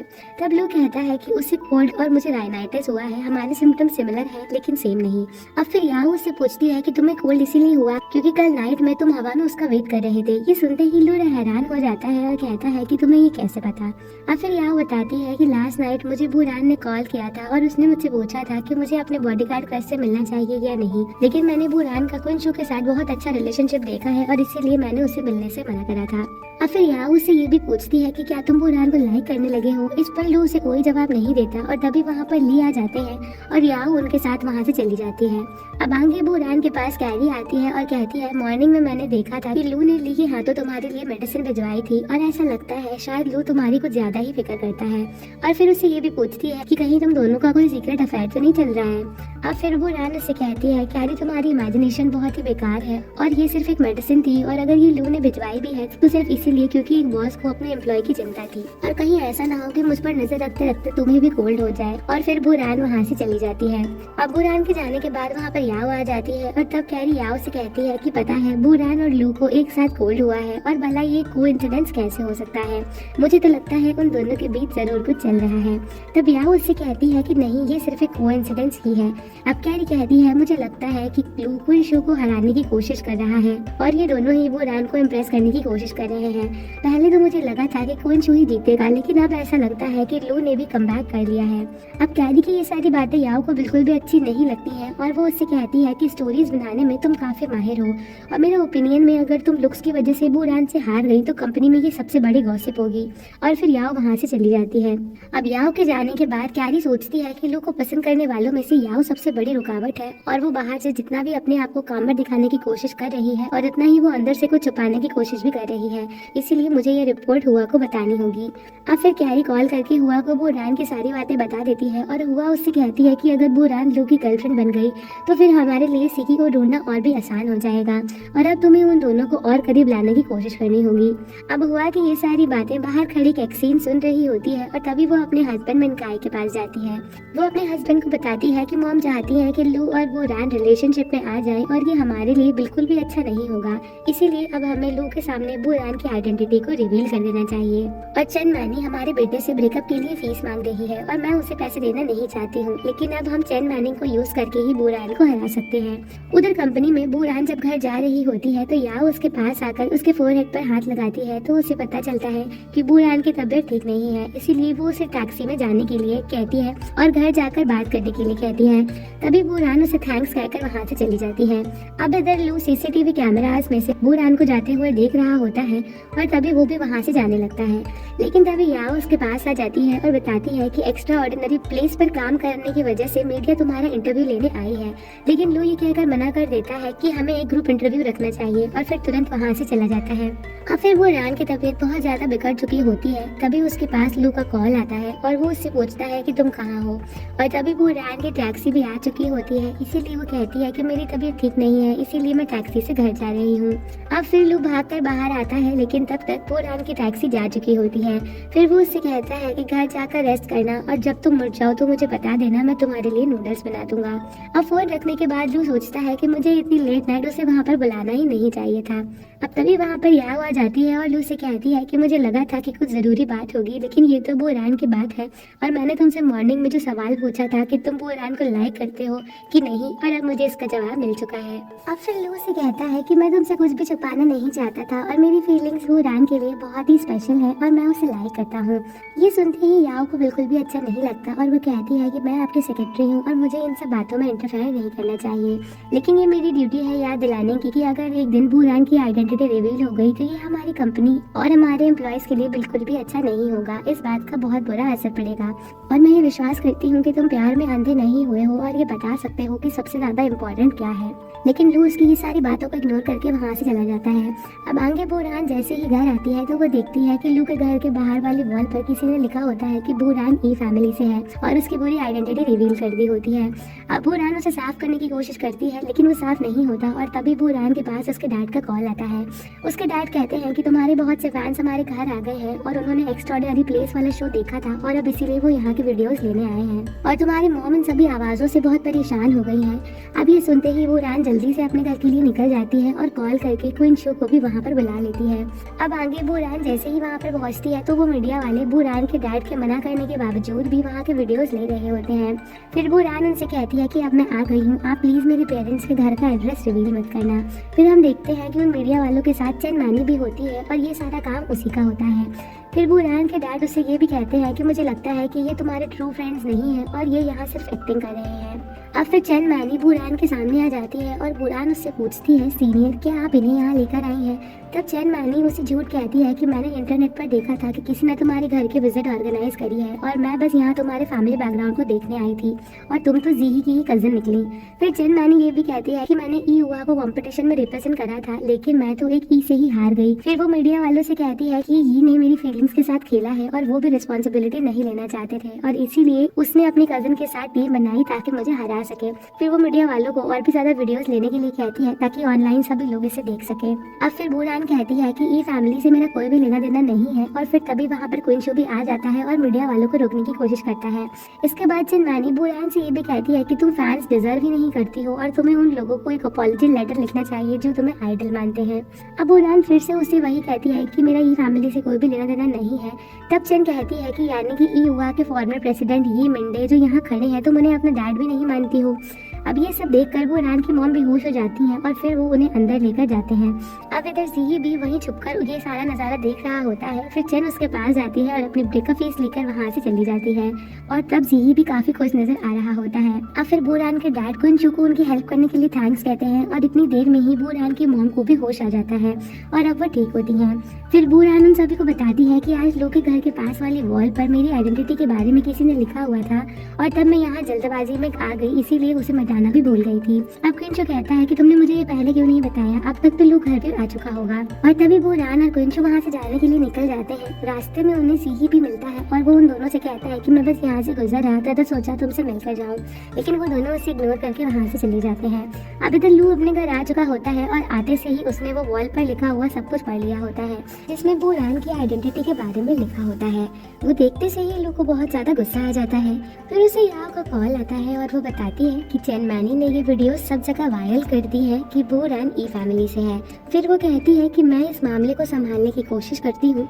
तब लू उसे ऐसा करने से मना कर देता है और कहता है कि इस मामले को मैं खुद ही हैंडल कर लूंगा। और फिर बोरान जब घर आ रही होती है तो उस वीडियो को देखती है जो चेन ने वायरल करी होती है। बोरान कहती है लू मेरे साथ बहुत अच्छा था और जब उसे इस सच के बारे में पता चलेगा तो वो मुझसे बहुत ही ज्यादा डिसअपॉइंट हो जाएगा। अब इधर लू सभी मीडिया वालों को फोन करके बोरान की वायरल वीडियोस जल्द से जल्द हटाने की रिक्वेस्ट करता है। फिर बोरान जैसे ही घर आती है तो देखती है कि वॉल पर लिखा हुआ सब कुछ हट चुका होता है। अब वो सोचती है कि लू ने ये सब कुछ देख लिया है, इसीलिए वो क्विंचो से कहती है कि मैं लू को सब कुछ बता दूंगी। फिर वो लू के घर की डोरबेल बजाती है लेकिन अंदर से कोई भी रिस्पॉन्स नहीं आता, जिस पर क्विंचो कहता है कि लगता है अंदर कोई नहीं है। आगे वो ये भी कहता है कि क्या पता ये प्रॉपर्टी मैनेजमेंट वालों ने साफ कर दिया हो और इसीलिए शायद लू को अभी तक पता नहीं चला और वो तुमसे इस बारे में पूछने नहीं आया है। तब बुरान कहती है ऐसा हो ही नहीं सकता है, वो वीडियोस भी अभी तक वायरल हो चुकी हैं और लू और मेरे कलीग्स ने अब तक तो वो देख लिए होंगे। अब बुरान कहती है कि मुझे अब इसका नतीजा पता है और मैं इसके लिए मेंटली प्रिपेयर्ड हो चुकी हूँ। फिर वो क्विंशू को जाने के लिए कहती है क्योंकि बहुत लेट हो चुका होता है। अब क्विंशू उससे पूछता है कि क्या तुम अकेले मैनेज कर लोगी। इस पर वो कहती है कि मैंने ग्रैंडमा के कहने पर ये एग्रीमेंट करा था, लेकिन पिनशांग ज्वाइन करने के बाद मैंने उनकी एक भी डिमांड नहीं मानी है। लेकिन मैंने लू को भी अपनी आइडेंटिटी के बारे में नहीं बताया और अगर लू की जगह कोई और भी होता तो वो भी इस सच को जानने के बाद बहुत डिसअपॉइंट होता। और अब चाहे कुछ भी हो मुझे उससे माफी मांगनी पड़ेगी। और फिर बुरान के कहने पर क्विंशू वहाँ से चला जाता है। अब आगे हम देखते हैं कि लू अभी भी कॉल्स पर मीडिया वालों से बात कर रहा होता है ताकि वो वीडियोस हट जाए और इधर बुरान लू के घर आने का वेट कर रही होती है और उसे फोन भी लगाती है, लेकिन लू बिजी होता है और उसका कॉल पिक नहीं करता। फिर बुरान पूरी रात उसका वेट करते हुए वहीं पर बैठे बैठे ही सो जाती है और मॉर्निंग हो जाती है। लू भी पूरे नाइट अपने काम में बिजी होता है और जब मॉर्निंग में वो बुरान के ढेर सारे मिस कॉल्स देखता है तो फिर उसे मैसेज करके बोलता है कि मेरी अभी ही मीटिंग खत्म हुई है और मैंने अभी तुम्हारे बहुत सारे मिस कॉल्स देखे हैं। फिर वो उससे पूछता है कि क्या तुम मेरे ब्लड शुगर लेवल के लिए परेशान हो और तुम्हारे दी हुई चॉकलेट्स मेरे पास ही हैं। अब ये मैसेजेस पढ़कर बुरान को काफी हैरानी होती है और वो उसे कॉल करती है। जब लू कॉल उठाता है तो वो पूछता है कि आज तुम इतनी जल्दी कैसे उठ गई। तब बुरान कहती है कि रात को मेरी नींद अच्छी हुई थी इसीलिए मैं आज जल्दी उठ गई। फिर लू उससे पूछता है तुम्हारी आवाज बहुत थकी हुई लग रही है, क्या तुम लेट तक जागी थी। इस पर बुरान कहती है कि शायद ये कफ की वजह से लग रहा है। फिर वो उसे बताती है कि क्या तुम्हारी वॉल पर किसी ने कुछ लिखा था। तब लू बताता है कि प्रॉपर्टी मैनेजमेंट वालों ने मुझे बता दिया था और ये काम मुझे सिक्योरिटी गार्ड का था जिसकी मैंने कंप्लेन करी थी और शायद वो मुझसे नफरत करता है इसीलिए उसने ऐसा करा और मेरे देखने से पहले ही उन्होंने उसे साफ कर दिया था। अब फिर लू उससे ये भी कहता है कि परेशान मत हो, ये बहुत ही छोटी सी बात है और उसके बारे में हम बाद में बात करेंगे। फिर बुरान उसे चंद मानी के वीडियोस के बारे में बताने की कोशिश करती है, लेकिन तब लू उसके सामने ऐसा प्रेटेंड करता है जैसे कि उसे वीडियोस के बारे में कुछ पता ही ना हो और फिर बाद में कॉल कट कर देता है।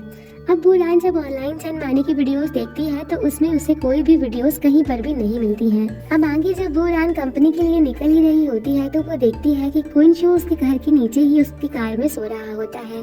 फिर क्विंशू उसे बताता है कि कल नाइट मैंने तुम्हें बहुत परेशान देखा था इसीलिए मैं यहीं रुक गया। फिर क्विंशू उससे पूछता है कि क्या लू ने तुम पर ब्लेम नहीं करा। इस पर बुरान कहती है कि ये तो बहुत ही अजीब बात है और फिर उससे पूछती है कि क्या सीक्रेटली तुमने उन वीडियोस को हटवा दिया है। तब क्विंशू कहता है कि नहीं, मेरे पास ऐसे कोई मैजिकल पावर्स नहीं है और फिर बाद में क्विंशू उसे अपनी कार से कंपनी तक ड्रॉप कर देता है।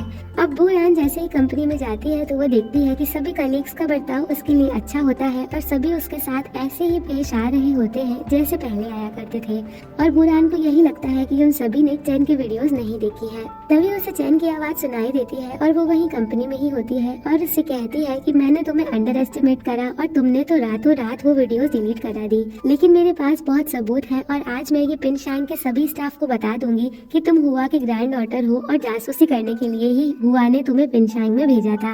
अब ये जासूसी वाली बात सुनते ही सभी स्टाफ मेंबर्स वहाँ पर इकट्ठा हो जाते हैं और तभी वहाँ पर कैरी भी होती है जो कि इस पूरे मामले की वीडियोस बना रही होती है और फिर लू को भेज देती है और जल्दी से कंपनी आने के लिए कहती है। अब यहाँ पर याओ भी आ जाती है और बुरान चेन से कह रही होती है कि क्या मैं एक जासूस हूँ और अगर हूँ तो क्या मेरे आने के बाद पिनशांग ई फैमिली से हारा। अब चेन उससे कहती है कि अगर तुम ये एक्सेप्ट करने के लिए रेडी नहीं हो कि तुम ई फैमिली से हो तो मैंने कल रात एकेडमी से कॉन्ट्रैक्ट करा था और मुझे वहाँ से तुम्हारे स्टूडेंट लोन लेने की इन्फॉर्मेशन मिली और वो लोन तुम्हें हुआ नहीं दिलवाया था। अब चेन की ये सारी बातें सुनकर दूसरे सभी स्टाफ मेंबर्स बुरान के बारे में तरह तरह की बातें करने लग जाते हैं। फिर हमें कल नाइट का एक फ्लैशबैक दिखाया जाता है जिसमें याओ और चेन दोनों साथ में होते हैं। याओ उससे कह रही होती है कि मैंने वो वीडियोस देखे और अगर तुम कैसे भी करके बुरान को कंपनी से निकलवा दोगी तो तुम्हें कोलैबोरेशंस और पिनशांग में जॉब मिल सकती है। और ये सुनते ही चेन भी उसकी बात से एग्री हो जाती है। अब फिर प्रेजेंट में बुरान जब याओ के पास जाने लगती है तो याओ उसे इग्नोर करके वहाँ से चली जाती है और फिर एक कलीग बुरान को धक्का भी मार देती है जिससे बुरान गिरने वाली होती है, लेकिन तभी वहाँ पर क्विंशू आकर उसे बचा लेता है और उसे वहाँ से लेकर चला जाता है। अब फिर वो दोनों पार्किंग एरिया में होते हैं तभी वहाँ पर लू आ जाता है। अब लू उससे कहता है कि दूसरे लोग चाहे तुमसे कुछ भी कहें लेकिन मैं तुम पर भरोसा करता हूँ और तब क्विंशू कहता है तो क्या तुमने वो वीडियोस डिलीट करी थी? और तुमने ऐसा प्रिटेंड क्यों करा जैसे तुम कुछ जानते ही ना हो? आखिर तुम्हारा मेन मोटिव क्या है?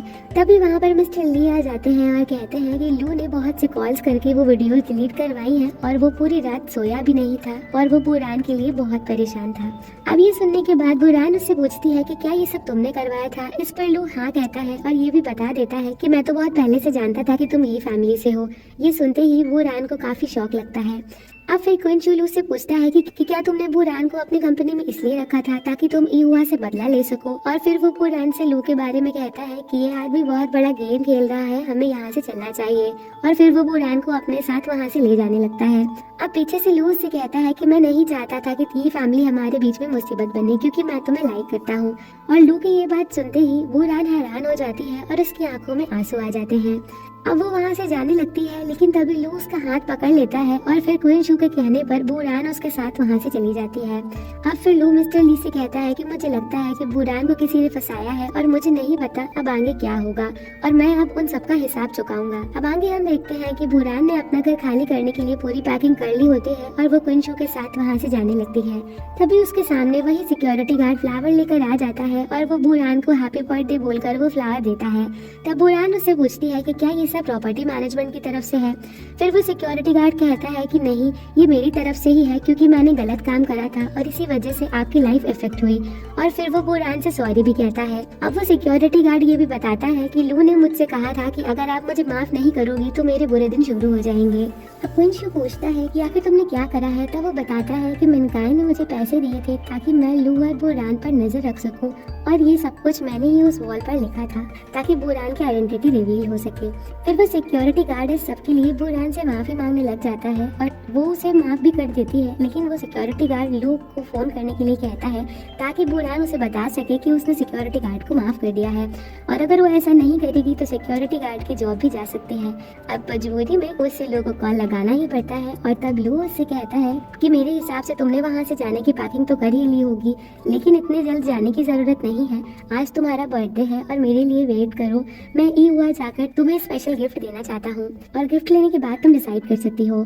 अब जब लू बुरान से ये सब बातें कह रहा होता है तब मिनकाई और उसकी वाइफ उसे देख लेती हैं और लू को देखते ही वो वहाँ से चले जाते हैं। अब लू हुआ से मिलने उनके घर आया होता है और वो उनसे कहता है कि मुझे आपसे कुछ पूछना है।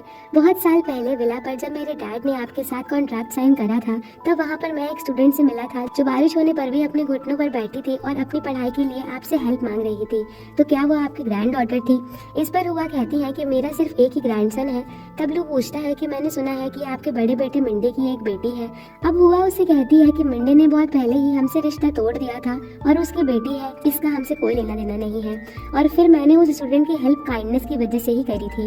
अब तभी हम देखते हैं कि लू ने ये सारी बातें अपने फोन में रिकॉर्ड कर ली होती हैं। फिर वो हुआ से कहता है कि किसी को बुरान की सक्सेस बर्दाश्त नहीं हो रही है, इसीलिए वो उसके साथ इतना गेम खेल रहे हैं ताकि उसकी आइडेंटिटी रिवील हो जाए और उसे पिनशांग में बहुत एम्बैरेस्ड भी होना पड़े। लेकिन मैं बुरान के बारे में बहुत पहले से ही जानता था और बुरान की आइडेंटिटी एक्सपोज आपके ही किसी फैमिली मेंबर ने करी है और इससे यही पता चलता है कि ये फैमिली में आपस में बिल्कुल नहीं बनती है। अब वो ये भी कहता है कि आपने बुरान को अपने फायदे के लिए भेजा था, लेकिन अब आपको ये सारे ट्रिक्स खेलना बंद करना पड़ेगा। फिर लास्ट में लू ये भी कहता है कि बुरान वो लड़की है जिसे मैं लाइक करता हूँ और अगर किसी ने भी उसे परेशान करने की कोशिश करी तो उसे डबल पे करना होगा और फिर वो वहाँ से चला जाता है। अब अगर कंपनी में सभी लोग बुरान की बुराइयां कर रहे होते हैं तभी उनमें से एक कलीग के पास लू हुआ वाला मैसेज भेज देता है जिसमें उसने साफ कहा होता है कि बुरान उनकी ग्रैंड डॉटर नहीं है और ये रिकॉर्डिंग याओ भी सुन रही होती है। अब नेक्स्ट सीन में लू बुरान से मिलने के लिए रेस्टोरेंट जाता है जहाँ बुरान उससे कहती है कि मेरा घर शिफ्ट करने के बाद मैं तुम्हें जल्द से जल्द तुम्हारे घर की कीज रिटर्न कर दूंगी और कंपनी में अपना रेजिग्नेशन लेटर भी जल्द से जल्द HR को ईमेल कर दूंगी।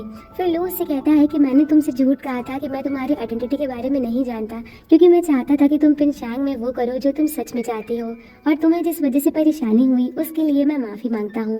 अब बुरान कहती है कि माफी तो मुझे मांगनी चाहिए क्योंकि जब मैं पहली बार आई थी तो मेरा मकसद कुछ और ही था, लेकिन तुम्हारे इन्विटेशन के बाद मैंने मेरी ग्रैंडमा के एग्रीमेंट को रिजेक्ट कर दिया था और मैं पिनशांग इसीलिए आई थी क्योंकि मैं एक अच्छी इंटीरियर डिजाइनर बनना चाहती थी। और क्या कभी तुम्हारे दिमाग में मेरी आइडेंटिटी रिवील करने का ख्याल नहीं आया ताकि तुम ई से बदला ले सको? तब लू कहता है कि ये बात मेरे दिमाग में आई थी और पहले जो कुछ भी हुआ उसमें तुम्हारे डैड के पास कोई चॉइस नहीं थी और उन्होंने अपनी सजा काट ली, लेकिन मेरे डैड की डेथ हो गई और इसको अब हम बदल नहीं सकते हैं। फिर वो उसे ये भी कहता है कि मैं ये फैमिली में सबसे और तुमसे भी नफरत कर सकता हूँ, लेकिन बाद में मुझे रियलाइज हुआ कि हुआ तुम लोगों से नफरत करती है क्योंकि तुम ई हुआ के साथ ज्वाइन नहीं होना चाहते और पहले मेरे गलत इंटेंशंस की वजह से अब मैं तुम्हें और भी अपॉर्चुनिटीज देना चाहता हूँ। ये सुनने के बाद बुरान उसे थैंक्स कहती है। अब आगे लू उससे कहता है कि तुम्हें अपना बर्थडे सेलिब्रेट करना हुआ की वजह से पसंद नहीं है ना। तब बुरान पूछती है कि अचानक से तुम ये क्यों पूछ रहे हो। तब लू हुआ के वॉइस रिकॉर्डिंग चला देता है और रिकॉर्डिंग सुनकर बुरान शॉक्ड हो जाती है। अब लू कहता है कि हुआ ने खुद एडमिट कर लिया है कि तुम्हारा ई फैमिली से कोई लेना देना नहीं है, इसीलिए अब तुम्हें कंपनी में भी परेशान होने की जरूरत नहीं है। फिर बुरान उससे पूछती है कि क्या ये गिफ्ट तुम मेरे लिए ई हुआ से लेकर आए हो, लेकिन ये बहुत रिस्की है क्योंकि तुमने ई हुआ को ओपन चैलेंज दे दिया है। अब फिर लू कहता है कि तुम्हें तो पता है कि मुझे कितना प्रेशर झेलना पड़ेगा, तो भी तुम रिजाइन करके जाना चाहती हो ताकि मैं खुद ये सब अकेले झेलूं। तब बुरान कहती है कि मैं तुम्हारे बिजनेस कंपटीशन को कैसे कंट्रोल कर सकती हूँ। फिर लू कहता है कि अगर तुम कलीग्स के रिलेशनशिप की वजह से नहीं रुकना चाहती तो मेरे पास एक और प्लान है। फिर लू बुरान का हाथ पकड़ कर ले जाता है और कहता है कि मैं तुम्हारे बर्थडे पर सरप्राइज देना चाहता था, लेकिन उस शाम हम दोनों को ही कोल्ड हो गया था। तब बुरान पूछती है कि आखिर तुम्हें कोल्ड कैसे हुआ था। फिर लू उसे बताता है कि अगर कोई पतली सी बॉडीगार्ड का यूनिफॉर्म पहनेगा और पहाड़ों के बीच बहुत देर तक खड़ा रहेगा तो उसे कोल्ड ही हो जाएगा ना। अब ये सुनने के बाद बुरान को बहुत बड़ा शौक लगता है क्योंकि उसका बॉडीगार्ड क्रश और कोई नहीं लू ही था। फिर लू उसका हाथ पकड़कर उसे वहाँ से अपने साथ ले जाता है। अब उन दोनों को एक साथ जाते हुए देखकर क्वीन शो को काफी जेलसी होती है। अब लू बुरान को उसका बर्थडे सेलिब्रेट करने के लिए एक बहुत ही ब्यूटीफुल सी जगह पर लेकर आता है। वहाँ पर वो दोनों टी पीते हैं और लू उसके लिए एक वीडियो क्लिप चलाता है जिसमें अनाथ आश्रम के सभी बच्चे बुरान को बर्थडे विश कर रहे होते हैं। ये सब कुछ देखकर वो बहुत ज्यादा खुश हो जाती है। फिर लू उससे ये भी कहता है कि मेरे पास तुम्हारे लिए और भी सरप्राइजेस हैं और इसी के साथ ये एपिसोड यहीं खत्म हो जाता है। तो दोस्तों, अगर आपको ये एपिसोड पसंद आया हो तो हमारी वीडियो को लाइक करें, शेयर करें और चैनल को सब्सक्राइब करना ना भूलें।